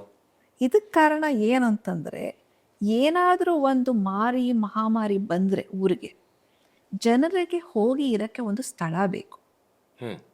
ಅದಕ್ಕೆ ಈ ಒಂದು ದೇವಸ್ಥಾನಗಳನ್ನ ಸ್ವಲ್ಪ ದೂರದಲ್ಲಿ ಇಟ್ಟು ಅದಕ್ಕೆ ಅಗ್ರಿಕಲ್ಚರಲ್ ಫೀಲ್ಡ್ಸ್ ಅಟ್ಯಾಚ್ ಮಾಡಿ ಅದಕ್ಕೆ ನೀರು ಕೊಟ್ಟು, ಒಂದು ಕೆರೆ ಕೊಟ್ಟು, ಒಂದು ಕಲ್ಯಾಣಿ ಕೊಟ್ಟು ಇರ್ತಾ ಇದ್ರು. ಸೊ ದೇವಸ್ಥಾನದ ಪ್ರಾಪರ್ಟಿ ಕೊಡ್ತಾ ಇದ್ದಿದ್ದು ಬರೀ ಧಾರ್ಮಿಕ ಯೋಚನೆ ಒಂದೇ ಅಲ್ಲ, ಅದನ್ನ ಸ್ವಲ್ಪ ಹೀಗೆ ಹೇಳ್ತೀನಿ, ಸಾಮಾಜಿಕ ಯೋಚನೆನೂ ಇತ್ತು. ಸಾಮಾಜಿಕ ಯೋಚನೆ ಮತ್ತೆ ನಿಮ್ಗೆ ಒಂದು ಡಿಸಾಸ್ಟರ್ ರಿಲೀಫ್ ಸೆಂಟರ್ ತರ ಅದು. ನಾನು ಅದನ್ನು ಹೀಗೆ ಹೇಳ್ತೀನಿ. ದೇವಸ್ಥಾನಗಳು ಈಗ ಸೋಷಿಯಲ್ ಸೆಂಟರ್ಸ್ ಅಂತ ಮಾಡಿದ್ರು ಅನ್ನೋದಕ್ಕಿಂತ ಹೆಚ್ಚಾಗಿ ದೇವಸ್ಥಾನಗಳನ್ನು ಕಟ್ಟಿದ ಮೇಲೆ ಅದನ್ನು ಸೋಷಿಯಲ್ ಸೆಂಟರ್ಸ್ ಆಗಿ ಉಪಯೋಗಿಸ್ಕೊಂಡ್ರು ಅಂತ. ಯಾಕಂದರೆ ನಮ್ಮಲ್ಲಿ ಒಂದು ಪದ್ಧತಿ ಇದೆ, ಭಾರತ ದೇಶದಲ್ಲಿ ಒಂದು ಪದ್ಧತಿ ಇದೆ. ದೇವಸ್ಥಾನಗಳನ್ನು ಸಾಮಾನ್ಯವಾಗಿ ಹಳ್ಳಿಗಳಿಂದ ನಗರಗಳಿಂದ ಆಚೆಗೆ ಕಟ್ತಾರೆ. ಒಳ ಕಟ್ಟಕ್ಕೆ ಶುರು ಮಾಡಿದ್ದು ಈಗ. ಆಚೆ ಕಟ್ತಾ ಇದ್ರು ಎರಡು ಕಾರಣಕ್ಕೆ. ಒಂದು, ಊರಿನ ಮೈಲಿಗೆ ದೇವಸ್ಥಾನಕ್ಕೆ ಆಗಬಾರ್ದು ಅಂತ. ಒಂದು ನಿಮಿಷ, ಊರಿನ ಮೈಲಿಗೆ ದೇವಸ್ಥಾನದಲ್ಲಿ ಏನೇನೋ, ಊರಿನಲ್ಲಿ ಏನೇನೋ ನಡೆಯುತ್ತೆ. ಯಾವುದನ್ನ ದೇವರಿಗೆ ಮೈಲಿಗೆ ಅಂತೀವೋ ಅಂಥದ್ದೆಲ್ಲ ನಡೆಯುತ್ತೆ. ಅದರಿಂದ ಸ್ವಲ್ಪ ಹೊರಗಿಡೋಣ ಅಂತ, ಅದರಿಂದ ಶುದ್ಧವಾಗಿರಲಿ ಅಂತ. ಇನ್ನೊಂದು, ಭಾರತೀಯರು ಸಾಮಾನ್ಯ ದೇವಸ್ಥಾನಗಳನ್ನು ಕಟ್ತಿದ್ದು ಇಲ್ಲ ಬೆಟ್ಟದ ಮೇಲೆ, ಇಲ್ಲ ನದಿಗಳ ದಾರಿಯಲ್ಲಿ, ಇಲ್ಲ ಕಾಡುಗಳ ಮಧ್ಯೆ, ಜಾಗದಲ್ಲಿ. ಇದು ಸುಮಾರು ಇವತ್ತಿಗೂ ಸುಮಾರು ಉಳ್ಕೊಂಡಿವೆ. ಯಾಕೆ ಅಂದರೆ ದೇವಸ್ಥಾನಗಳಿಗೆ ನೀವು ಸುಲಭವಾಗಿ ನಿಮ್ಮ ಪಕ್ಕದ ಮನೆಗೆ ಹೋದಂಗೆ ಹೋಗ್ಬಾರ್ದು. ನೀವೊಂದಿಷ್ಟು ಕಾಲ್ನಡಿಗೆ ಮಾಡಿ ಯಾತ್ರೆ ಮಾಡಿಯೇ ತಲುಪಬೇಕು. ಯಾಕಂದರೆ ಆ ಯಾತ್ರೆಯ ಕಾಲದಲ್ಲಿಯೇ ನಿಮಗೊಂದು ಮಾನಸಿಕ ಸಂಸ್ಕಾರ ಸಿಗುತ್ತೆ ಯಾತ್ರೆ ಮಾಡೋದ್ರಿಂದ. ಯಾಕಂದರೆ ನೀವು ದೇವಸ್ಥಾನಕ್ಕೆ ಹೊರಟ್ರೆ ನೀವು ದೇವಸ್ಥಾನಕ್ಕೆ ಹೋಗೋದನ್ನು ಬಿಟ್ಟು ಬೇರೆ ಗುರಿ ಇರಬಾರ್ದು. ನಾನು ಬೆಂಗಳೂರಿಗೆ ಬರೋದಾದರೆ ಚನ್ನಪಟ್ಟಣದಲ್ಲಿ ಒಂಚೂರು ಕೆಲಸ ಮುಗಿಸ್ಕೊಂಡು, ರಾಮನಗರದಲ್ಲಿ ಒಂಚೂರು ಕೆಲಸ ಮುಗಿಸ್ಕೊಂಡು ಬರ್ತೀನಿ. ಆದರೆ ದೇವಸ್ಥಾನಕ್ಕೆ ಹೋಗೋನು ಹಾಗೇನು ಇರಬಾರ್ದು. ನಮಗೆ ದೇವಸ್ಥಾನಕ್ಕೆ ಹೋಗೋದು ಒಂದೇ ಗುರಿಯಾಗಿರ್ಬೇಕು. ಗುರಿ ಒಂದೇನೆ, ಕೆಲಸ ಒಂದೇನೆ. ಇವತ್ತು ದೇವಸ್ಥಾನಕ್ಕೆ ಹೋಗಿ ದೇವ್ರನ್ನ ನೋಡಿ ಮತ್ತೆ ಬರಬೇಕು ಅಂತ. ಅದರಿಂದಾಗಿಯೇ ದೇವಸ್ಥಾನಕ್ಕೆ ಹೋಗಬೇಕು ಅಂದರೆ ಅದು ಗಿರಿದುರ್ಗಗಳಲ್ಲಿರಬೇಕು, ಅಥವಾ ಎಲ್ಲೋ ಕಾಡಿನ ಮಧ್ಯೆ ಇರಬೇಕು, ಅಥವಾ ಎಲ್ಲೋ ನದಿ ತಟದಲ್ಲಿರಬೇಕು, ದೂರದಲ್ಲಿರಬೇಕು. ಎರಡು ಕಾರಣಕ್ಕೆ. ಒಂದು, ಮನುಷ್ಯನಿಗೆ ಅಂಥ ಏಕಾಂತಗಳಿಗೆ ಹೋದಾಗಲೇ ಒಂದು ಮಾನಸಿಕ ಸಂಸ್ಕಾರ ಸಿಗುತ್ತೆ ಅನ್ನೋದು. ಎರಡನೇದು, ದೇವರು ನಮ್ಮ ಮಡಿಮೈಲಿಗೆಗಳಿಂದ ಆಚೆ ಇರಬೇಕು ಅನ್ನೋದು. ಆಮೇಲೆ ಬಹುಶಃ ದೇವಸ್ಥಾನ ಹೊರಗಿರ್ತಿದ್ದರಿಂದ ಈ ಥರ ಏನಾದರೂ ಯಾವುದಾದ್ರು ಕಾಯಿಲೆ ಬಂದರೆ, ಈ ಸಾಂಕ್ರಾಮಿಕಗಳು ಬಂದರೆ, ಅಂಥ ಸಂದರ್ಭದಲ್ಲಿ ದೇವಸ್ಥಾನಗಳ ಹತ್ರ ಹೋಗ್ತಿದ್ರು. ಯಾಕಂದರೆ ಅಂಥವು ಬಂದಾಗ ಜನ ಮತ್ತೆ ಕ್ಲೀನಾಗಿರ್ಬೇಕಾಗಿತ್ತು. ದೇವಸ್ಥಾನ ಬೈಕಾದರೂ ಕ್ಲೀನಾಗಿರ್ತಾರೆ, ಇಲ್ಲಿ ದೇವಸ್ಥಾನ ಇದೆ ಅನ್ನೋ ಕಾರಣಕ್ಕಾದರೂ ಕ್ಲೀನಾಗಿರ್ತಾರೆ, ಸ್ವಚ್ಛವಾಗಿರ್ತಾರೆ. ಅಲ್ಲಿ ಮೈಲಿಗೆ ಆಚರಣೆಗಳನ್ನ ಮಾಡೋದಿಲ್ಲ, ರೋಗ ಸಂಕೀರ್ಣ ಕಮ್ಮಿ ಆಗುತ್ತೆ. ಅದಕ್ಕಾಗಿ ಅಲ್ಲಿ ಮಾಡ್ತಿದ್ರು ಅಂತ ನನಗನ್ಸುತ್ತೆ. ಇನ್ನಂತೂ ರಿವರ್ಸ್ ಇದೆ ಇಲ್ಲಿ. ಈ ಸ್ಮಾಲ್ ಪಾಕ್ಸ್ಗಳೆಲ್ಲ ಬಂದಾಗ ನಮಗೆ ಈ ಅಮ್ಮ ಟೆಂಪಲ್ಸ್ ನೋಡ್ತೀವಲ್ಲ, ನಮ್ಮ ದೇವಸ್ಥಾನ ಆಗಲಿ, ಮಾರಮ್ಮನ ದೇವಸ್ಥಾನ ಅದೆಲ್ಲ ಬಂದಿದ್ದು ಈ ಸ್ಮಾಲ್ ಪಾಕ್ಸು ಈ ಥರದ ಬ್ರೇಕ್ಔಟ್ಸ್ ಆದಾಗ. ಅದಕ್ಕೇನೆ ದೇವರಿಗೆ ತಂಪು ಮಾಡೋದು ಅಂತ ಹೇಳ್ತಾರೆ. ದೇವರಿಗೆ ತಂಪು ಮಾಡೋದು. ಅವಾಗ ಇದು ನಿಂಬೆಹಣ್ಣು ತರ್ತಾರೆ, ಈ ಥರದ್ದನ್ನೆಲ್ಲ ಇಟ್ಕೊಂಡು ಮೊಸರನ್ನ, ಈ ಥರದ್ದು ತಂಪಾಗೋ ಒಂದು ಆಹಾರ, ಅದನ್ನ ನೈವೇದ್ಯ ಮಾಡೋದು, ಈ ಥರದ್ದೆಲ್ಲ ಬಂದಿದ್ದು. ಈ ಪ್ಲೇಗಮ್ಮನೂ ಇದೆ. ಪ್ಲೇಗಮ್ಮ ಅಂತ ನಮ್ಮ ಇದು ಇದೊಂಥರ ವಿಚಿತ್ರ, ನಾನು ಕೇಳಿಲ್ಲ. ಪ್ಲೇಗಮ್ಮನ ದೇವಸ್ಥಾನನೂ ಇದೆ. ಸೊ ಈ ಅಮ್ಮನ ದೇವಸ್ಥಾನಗಳು ಇವಾಗ ಯಾವುದೇ ಒಂದು ಈ ತರ ರೋಗಗಳು ಬಂದ್ರೆ ಮದರ್ ಗಾಡೆಸ್ಸೇ ಬರ್ತಿದ್ದು. ಮದರ್ ಗಾಡೆಸ್ಗೆ ತಂಪಾಗಬೇಕು. Mother goddess is in heat, she is angry, ಈ ಥರದ್ದು ಕಾನ್ಸೆಪ್ಟ್. ಸೊ ಈ ರಿವರ್ಸ್ನು ದಡಾರ ಆದ್ರೆ ಅಮ್ಮ ಆಗಿದೆ ಅಂತಾನೆ ಅನ್ನೋದು. ಹೌದು, ಇವಾಗಲೂ ದಡಾರ ಅಮ್ಮ ಆಗಿದೆ ಅಂತಾನೆ. ಸೊ ಈ ರಿವರ್ಸ್ ಕಾನ್ಸೆಪ್ಟನ್ನೇ ಇದೆ. ಸೊ ಒಂದು ಕಾನ್ಸೆಪ್ಟ್ ಅಂತಲ್ಲ, ಈ ಕಾಯಿಲೆ ಬಂದಿದ್ದಾಗೆ ಅದಕ್ಕೋಸ್ಕರನೇ ದೇವಸ್ಥಾನಗಳನ್ನು ಕಟ್ಟಿದ್ದು, ಯಂತ್ರದ ಕಲ್ಲುಗಳನ್ನು ಹಾಕಿದ್ದು. ಈ ಹೆಬ್ಬಾಳದ ನಾನು ಹೇಳಿದೆ, ಅಲ್ಲಿ 2 ಯಂತ್ರದ ಕಲ್ಲು ಇದೆ ಊರಿನ ಹೆಬ್ಬಾಗಿಲಲ್ಲಿ ನೆಡ್ತಾ ಇದ್ರು ಅದನ್ನ, ಯಂತ್ರದ ಕಲ್ಲುಗಳು. ಸೊ ಈ ಥರದ ಆಚರಣೆಗಳು ಇದೆ. ಇವಾಗ ನಾವು ಕೆಂಪೇಗೌಡರದ್ದು ನೋಡಿದಾಗ ಈ ದೇವಸ್ಥಾನಗಳು, ಈ ದೊರೆಗಳು ಕಟ್ತಿದ್ದ ದೇವಸ್ಥಾನಗಳಲ್ಲಿ usually all this provisions would be ಸ್ಟಾಕ್ಡ್. ಇನ್ನೊಂದು ನೃತ್ಯ ಆಗಲಿ, ಸಂಗೀತ ಆಗಲಿ, ಅದಕ್ಕೊಂದು ಸೆಂಟರ್ ಆಗಿತ್ತು, ಅದರ ಡೆವಲಪ್ಮೆಂಟ್ಗೂ ಒಂದು ಸೆಂಟರ್ ಆಗಿತ್ತು. ನಮಗೆ ಈ ಹಲಸೂರು ಸೋಮೇಶ್ವರ ದೇವಸ್ಥಾನದಲ್ಲಿ ಎವಿಡೆನ್ಸ್ ಇದೆ, ಅಲ್ಲಿ ದೇವದಾಸಿಗಳಿದ್ದಿದ್ದು ಎವಿಡೆನ್ಸ್ ಇದೆ. ನೀವು ಒಂದು ದೇವಸ್ಥಾನಕ್ಕೆ ಹೋದಾಗ ಅಲ್ಲಿ ನೃತ್ಯ, ಒಂದು ಡಾನ್ಸರ್ಸ್ದು ಇದನ್ನ ರಿಲೀಫ್ ಅನ್ನ ನೋಡಿದ್ರೆ ನೀವು ಭುವನೇಶ್ವರಿಯಲ್ಲಿ, ಅಲ್ಲಿ ಈ ನೃತ್ಯ ಕಲೆ ನಡೀತಾ ಇತ್ತು ಅನ್ನೋದು, ಅದನ್ನ ಸೇವೆಯಾಗಿ ದೇವಸ್ಥಾನಕ್ಕೆ ಕೊಡ್ತಾ ಇದ್ರು ಅನ್ನೋದು ಆ ಒಂದು ಎವಿಡೆನ್ಸ್ ಸಿಗುತ್ತೆ. ಇದು ಸೋಮೇಶ್ವರ ದೇವಸ್ಥಾನ, Halasuru Someshwara, which was expanded by Kempegowda. Halasuru ಸೋಮೇಶ್ವರದ ಮೇಲೆ ತುಂಬಾ ಆಸಕ್ತಿ, ಭಕ್ತಿ ಇತ್ತು ಅಂತ ಇತಿಹಾಸನೂ ಹೇಳುತ್ತೆ. ಹೌದು, ಅವ್ರು ಈಚೆ ಬಂದಾಗ ಆ ದೇವಸ್ಥಾನಕ್ಕೆ ಹೋಗಿ ಪೂಜೆ ಮಾಡೇನೆ ವಾಪಸ್ ಬೆಂಗಳೂರಿಗೆ ಬಂದ್ರು ಅನ್ನೋದು ಪ್ರತೀತಿ ಇದೆ. ಮುಂಚೆ ಅವರ ದೇವರು ಬೀರೇದೇವ ಮತ್ತೆ ದೇವತೆ ಕೆಂಪಮ್ಮ ಆಗಿರ್ತಾರೆ. ಆಮೇಲೆ ಇವ್ರಿಗೆ ಒಂದು ಹಂಪಿಯಲ್ಲಿ ಹೋಗಿ ಆನೆಗುಂದಿಯಲ್ಲಿ ಇದ್ದಾಗ್ಲೂ, ಸೆರೆಬಂಧನದಲ್ಲಿ ಇದ್ದಾಗ್ಲೂ ಈ ಶೈವಿಸಮ್ದು ಒಂದು ಇದು ಬರುತ್ತೆ ಅವ್ರಿಗೆ. ಈ ಸೋಮೇಶ್ವರ ದೇವಸ್ಥಾನಗಳು, ರಾಮೇಶ್ವರ ದೇವಸ್ಥಾನಗಳು, ಈ ಥರದನ್ನ ಜಾಸ್ತಿ ಒಂದು ಅವರು ಡೆವಲಪ್ ಮಾಡ್ತಾರೆ, ಜೀರ್ಣೋದ್ಧಾರಗಳನ್ನು ಮಾಡ್ತಾರೆ. ಹಲಸೂರು ಸೋಮೇಶ್ವರಂದು ಗರ್ಭಗುಡಿ ಚೋಳರು ಕಟ್ಟಿದ್ರು ಇದನ್ನ ಎಕ್ಸ್ಪ್ಯಾಂಡ್ ಮಾಡ್ಕೊಂಡು ಹೋದ್ರು ಅನ್ನೋದು ಒಂದು ಪ್ರತೀತಿ ಅಲ್ಲಿ. ಇದನ್ನೆಲ್ಲ ನಾವು ನೋಡಿದಾಗ ಅವರು ತುಂಬ ಪ್ರೋತ್ಸಾಹ ಕೊಟ್ಟರು ಇಂಥ ಒಂದು ಧಾರ್ಮಿಕ ಕೆಲಸಗಳಿಗೆ ಅಂತ. ನನಗೆ ಬಹಳ ಆಶ್ಚರ್ಯ ಆಗಿತ್ತು ಏನಂತಂದರೆ, ಸರ್ ಒಂದು ಪ್ರಾಜೆಕ್ಟ್ ಕೊಟ್ಟಿದ್ರು ರಾಮಗಿರಿ ದುರ್ಗ, ಅಲ್ಲಿ ರಾಮನ ದೇವಸ್ಥಾನ ಒಂದಿತ್ತು. It is amidst vulture sanctuary. ಅದು ದುರ್ಗ ಆಗಿದ್ರಿಂದ ನನಗೂ ಇಂಟ್ರೆಸ್ಟ್ ಇತ್ತು. ಸರಿ, ಇದ್ರದ್ದು ಇತಿಹಾಸ ಒಂದು ಸ್ವಲ್ಪ ನೋಡೋಣ ಅಂತ ಹೋದರೆ ಒಂದು ಶಿಲಾಶಾಸನ ಇದ್ದಿದ್ದು ಒಂದು ದಾಖಲೆ ಸಿಕ್ತು. ಏನಂತಾರೆ, ಅಲ್ಲಿ ರಾಮನ ದೇವಸ್ಥಾನನೂ ಕಟ್ಟಿದ್ದು ಕೆಂಪೇಗೌಡರು ಅಂತ. ಕೆಂಪೇಗೌಡರು ರಾಮಗಿರಿನಲ್ಲಿ ರಾಮನ ದೇವಸ್ಥಾನ ಕಟ್ಟಿದ್ರು. ಹೌದು, ಅದರ ಒಂದು ಮೂರ್ತಿಯ ಸ್ಥಾಪನೆ ಸುಗ್ರೀವನಿಂದನೇ ಆಗಿದ್ದು, ಅದೆಲ್ಲ ಇದೆ. ಅದ ದೇವಸ್ಥಾನ ಅದು 1558 ಬರುತ್ತೆ. ಸೊ 1558 ಟೈಮಲ್ಲಿ ಇದ್ದಿದ್ದು ಇವರೇನೆ, ಅಂದ್ರೆ ಮೊದಲನೇ ಕೆಂಪೇಗೌಡರು, ಹಿರಿಯ ಕೆಂಪೇಗೌಡರು. ಕೆಂಪೇಗೌಡರ ಹೆಸರಿಲ್ಲ, ಬಟ್ ಯಾವ ಕಾಲದಲ್ಲಿ ಕೆಂಪೇಗೌಡ ಅಂತ ಇದೆ, ಬಟ್ ಯಾವ ಕೆಂಪೇಗೌಡ ಅಂತ ನಾನು ಐಡೆಂಟಿಫೈ ಮಾಡ್ಬೇಕಲ್ಲ. ಸೊ ನಾನು ಹೇಳಿದೆ, ಶಾಸನದಲ್ಲಿ ಪಂಚಾಂಗದ್ದು ಇದು ಬರುತ್ತೆ ಅಂತ, ಶಕ ಕ್ಯಾಲೆಂಡರ್ಸ್ ಎಲ್ಲ ನಮಗೆ ಸಿಗತ್ತೆ. ಅಲ್ಲಿಂದ ನಾವು ತಗೊಂಡು ಕಂಪೇರ್ ಮಾಡಿದಾಗ 1558 ಸಿಕ್ತು. ಸೊ ಇದನ್ನ ಆಕ್ಚುಲಿ ಜೀರ್ಣೋದ್ಧಾರ ಮಾಡಿದ್ದು, ಈ ದೇವಸ್ಥಾನ ಕಟ್ಟಿದ್ದು ಕೆಂಪೇಗೌಡರು ಅವ್ರು ಸ್ಥಾಪಿಸಿದ್ದು ಅಂತ ಅದರಲ್ಲಿ ದಾಖಲೆ ಸಿಕ್ತು. ಆಮೇಲೆ ಸರ್, ಒಕ್ಕಲಿಗರಲ್ಲಿ ಶೈವ ವೈಷ್ಣವ ಅನ್ನುವ ಡಿಮಾರ್ಕೇಶನ್ ಏನು ಭಾಳ ಸ್ಪಷ್ಟವಾಗಿರಲ್ಲ. ಓವರ್ಲ್ಯಾಪ್ ಆಗ್ತಾರೆ. ಇವರು ಅದನ್ನು ಪೂಜೆ ಮಾಡ್ತಾರೆ, ಅವ್ರು ಇದನ್ನು ಪೂಜೆ ಮಾಡ್ತಾರೆ. ನಾನು ಅದಕ್ಕೆ ತಮಾಷೆಗೆ ಹೇಳ್ತಿರ್ತೀನಿ, ಅವ್ರು ಹಿಂಗೂ ಹಾಕ್ತಾರೆ, ಹಿಂಗೂ ಹಾಕ್ತಾರೆ. ವಿಭೂತಿ ಬ್ಯಾಕ್ಗ್ರೌಂಡ್ ಇಟ್ಕೊಂಡು ನಾಮನು ಒಬ್ಬರೇ ಹಾಕೋತಾರೆ. ಅವರು ವಿಷ್ಣು ದೇವಾಲಯಕ್ಕೂ ಭಾಳ ಭಯಭಕ್ತಿಯಿಂದ ನಡ್ಕೋತಾರೆ, ಶಿವ ದೇವಸ್ಥಾನಗಳಿಗೂ ಭಯಭಕ್ತಿಯಿಂದ ನಡ್ಕೋತಾರೆ. ಇಲ್ಲಿ ಡಿಮಾರ್ಕೇಶನ್ ಇಲ್ಲ. ಅದರಿಂದಾಗಿ ಕೆಂಪೇಗೌಡರು ಶಿವ ದೇವಸ್ಥಾನಗಳಿಗೂ ವಿಷ್ಣು ದೇವಸ್ಥಾನಗಳಿಗೂ ಭಕ್ತಿಯಿಂದ ನಡ್ಕೊಂಡ್ರೆ ಏನೂ ಆಶ್ಚರ್ಯ ಇಲ್ಲ. ಆಮೇಲೆ ಮತ್ತೆ ಆ ವಿಷಯನ ಸುಮ್ಮನೆ ನಾನು ಈ 4 ಮಾತು ಹೇಳಬೇಕು ಅಂತ ಅಂದ್ಕೊಂಡೆ. ನಾನು ಬೆಂಗಳೂರಿನ ಎಟಿಮಾಲಜಿ ಬಗ್ಗೆ ಮಾತಾಡಿದೆ, ಕೇಳಿದೆ, ನಿಮ್ಮ ಪ್ರಶ್ನೆ ಕೇಳಿದೆ. ಅದು ಸಾಮಾನ್ಯವಾಗಿ ನಮ್ಮ ಬಹುಪಾಲು ಊರುಗಳ ಹೆಸರು ಫೋಕ್ ಎಟಿಮಾಲಜಿಗೆ ಹೋಗ್ಬೇಕು ನಾವು. ಆ ನಂತರ ನಮ್ಮಲ್ಲೊಂದು ಸಂಸ್ಕೃತೀಕರಣ ಅಂತಾರೆ, ಸ್ಯಾನ್ಸ್ಕ್ರಿಟೈಸೇಷನ್ ಅಂತಾರೆ. ಸ್ಯಾನ್ಸ್ಕ್ರಿಟೈಸೇಷನ್ ಹೆಂಗಾಗುತ್ತೆ ಅಂದರೆ, ಇದು ಈ ಹೆಸರು ಯಾಕೋ ಭಾಳ ಕ್ರೂಡಾಗಿ ಕಾಣಿಸುತ್ತೆ ಅಂತ ಅದನ್ನು ಸಂಸ್ಕೃತೀಕರಣ ಮಾಡ್ತಾರೆ. ಸೊ ಅದೇ ಹೆಸರಿಗೆ ಉದಾಹರಣೆಗೆ ನೋಡಿ, ನಮ್ಮ ಮೈಸೂರಿಗೆ ಅದು ಮಹಿಷೂರು ಮಂಡಲ ಅಂತ. ಈ ಮಹಿಷಾಸುರ ಅನ್ನುವುದು ಸ್ಯಾನ್ಸ್ಕ್ರಿಟೈಸೇಷನ್ ಇರಬೇಕು ಅಂತ ಒಂದು ವಾದ ಇದೆ. ಅದಕ್ಕೆ ಮುಂಚೆ ಮಹಿಷ ಅಂದರೆ ಎಮ್ಮೆ ಕೋಣಗಳು. ಈ ಪ್ರಾಂತದಲ್ಲಿ ಎಮ್ಮೆ ಕೋಣಗಳನ್ನು ಸಾಕ್ತಿದ್ರು ಚೆನ್ನಾಗಿ ಅಂತ. ಎಮ್ಮೆ ಕೋಣಗಳನ್ನು ಸಾಕುವ ಜಾಗ ಮಹಿಷ ಮಂಡಲ.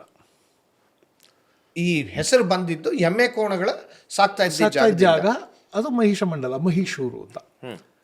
ಆಮೇಲೆ ಈ ಸಂಸ್ಕೃತೀಕರಣ, ಮಹಿಷಾಸುರನ ಹೆಸರಿನ ಮೇಲೆ ಮೈಸೂರು ಅಂತ ಹೆಸರಿಟ್ರು ಅಂತ ಈ ಥರದ ವಾದಗಳಿವೆ. ಮಹಿಷಾಸುರ ಕೋಣದ ಮೇಲೆ ಬರ್ತಾ ಇದ್ದ ಅನ್ನೋ ಪ್ರತೀತಿನೂ ಇದೆ. ಇಲ್ಲ, ಮಹಿಷ ಅನ್ನೋನೇ ಕೋಣದ ರೂಪಿನ ರಾಕ್ಷಸ ಅಂತ ಹೇಳ್ತಾರೆ. ಅವನು ಕೊಂಬಿದ್ದು ಅಂತೆಲ್ಲ ಹೇಳ್ತಾರಲ್ಲ, ಕೋಣದ ರೂಪಿನ ರಾಕ್ಷಸ ಅಂತ ಹೇಳ್ತಾರೆ. ಇರಲಿ, ಪುರಾಣ ಮತ್ತು ಇತಿಹಾಸಗಳನ್ನು ಒಂದರ ಮೇಲೆ ಒಂದು ಘರ್ಷಿಸೋಕೆ ಶುರು ಮಾಡಿದ್ರೆ ಅವಾಗ ನಾವು ಯಾವ ತೀರ್ಮಾನಕ್ಕೂ ಬರೋಕ್ಕಾಗಲ್ಲ. ಇರಲಿ, ಇಲ್ಲಿ ಬೆಂಗಳೂರಿನಲ್ಲಿ ಅವರು ಹೇಳಿದ 3 ಎಟಿಮಾಲಜಿ ಭಾಳ ಸೇಮ್ ಆಗಿರುವಂಥ ಆರ್ಗ್ಯುಮೆಂಟ್ ಅದು. ಒಂದು, ಇಲ್ಲಿ ಬೆಣಚುಕಲ್ಲುಗಳಿದ್ರು, ಬೆಣಚುಕಲ್ಲುಗಳನ್ನ ಬೆಂಗಲ್ಲು ಅಂತಾರೆ. ಹೌದು, ಬೆಣಚುಕಲ್ಲು ಬೆಂಗಲ್ಲು, ಬೆಂಕಿ ಹುಟ್ಟಿಸುವ ಕಲ್ಲು ಅಥವಾ ಬಿಸಿ ಆಗುವ ಕಲ್ಲು, ಕಾಯುವ ಕಲ್ಲು. ಬೆಣಚುಕಲ್ಲು ಬೇಗ ಕಾಯಿಸಿ, ಅದರಿಂದ ಬೆಂಗಲ್ಲು. ಇದು ಬೆಂಗಲ್ಲ ಊರು, Bengalluru. It's a beautiful derivative. Bengalluru ಆಗಿರಬಹುದು, ಆಗಿದೆ ಅಂತಾನೆ ಹೇಳ್ತಿಲ್ಲ. ಅಥವಾ ತುಂಬಾ ಚೆನ್ನಾಗಿ ಆ ಕತೆ ತುಂಬಾ ಚೆನ್ನಾಗಿ ಹೊಂದು ಬೆಂಗಾವಲೂರು ವಿಜಯನಗರದ ರಾಜರ ಅಥವಾ ಹಿಂದಿನ ರಾಜರುಗಳ ಬೆಂಗಾವಲು ಪಡೆ ಇಲ್ಲಿರ್ತಿತ್ತು, ಅದರಿಂದ ಬೆಂಗಾವಲೂರು ಅಂತಾರೆ.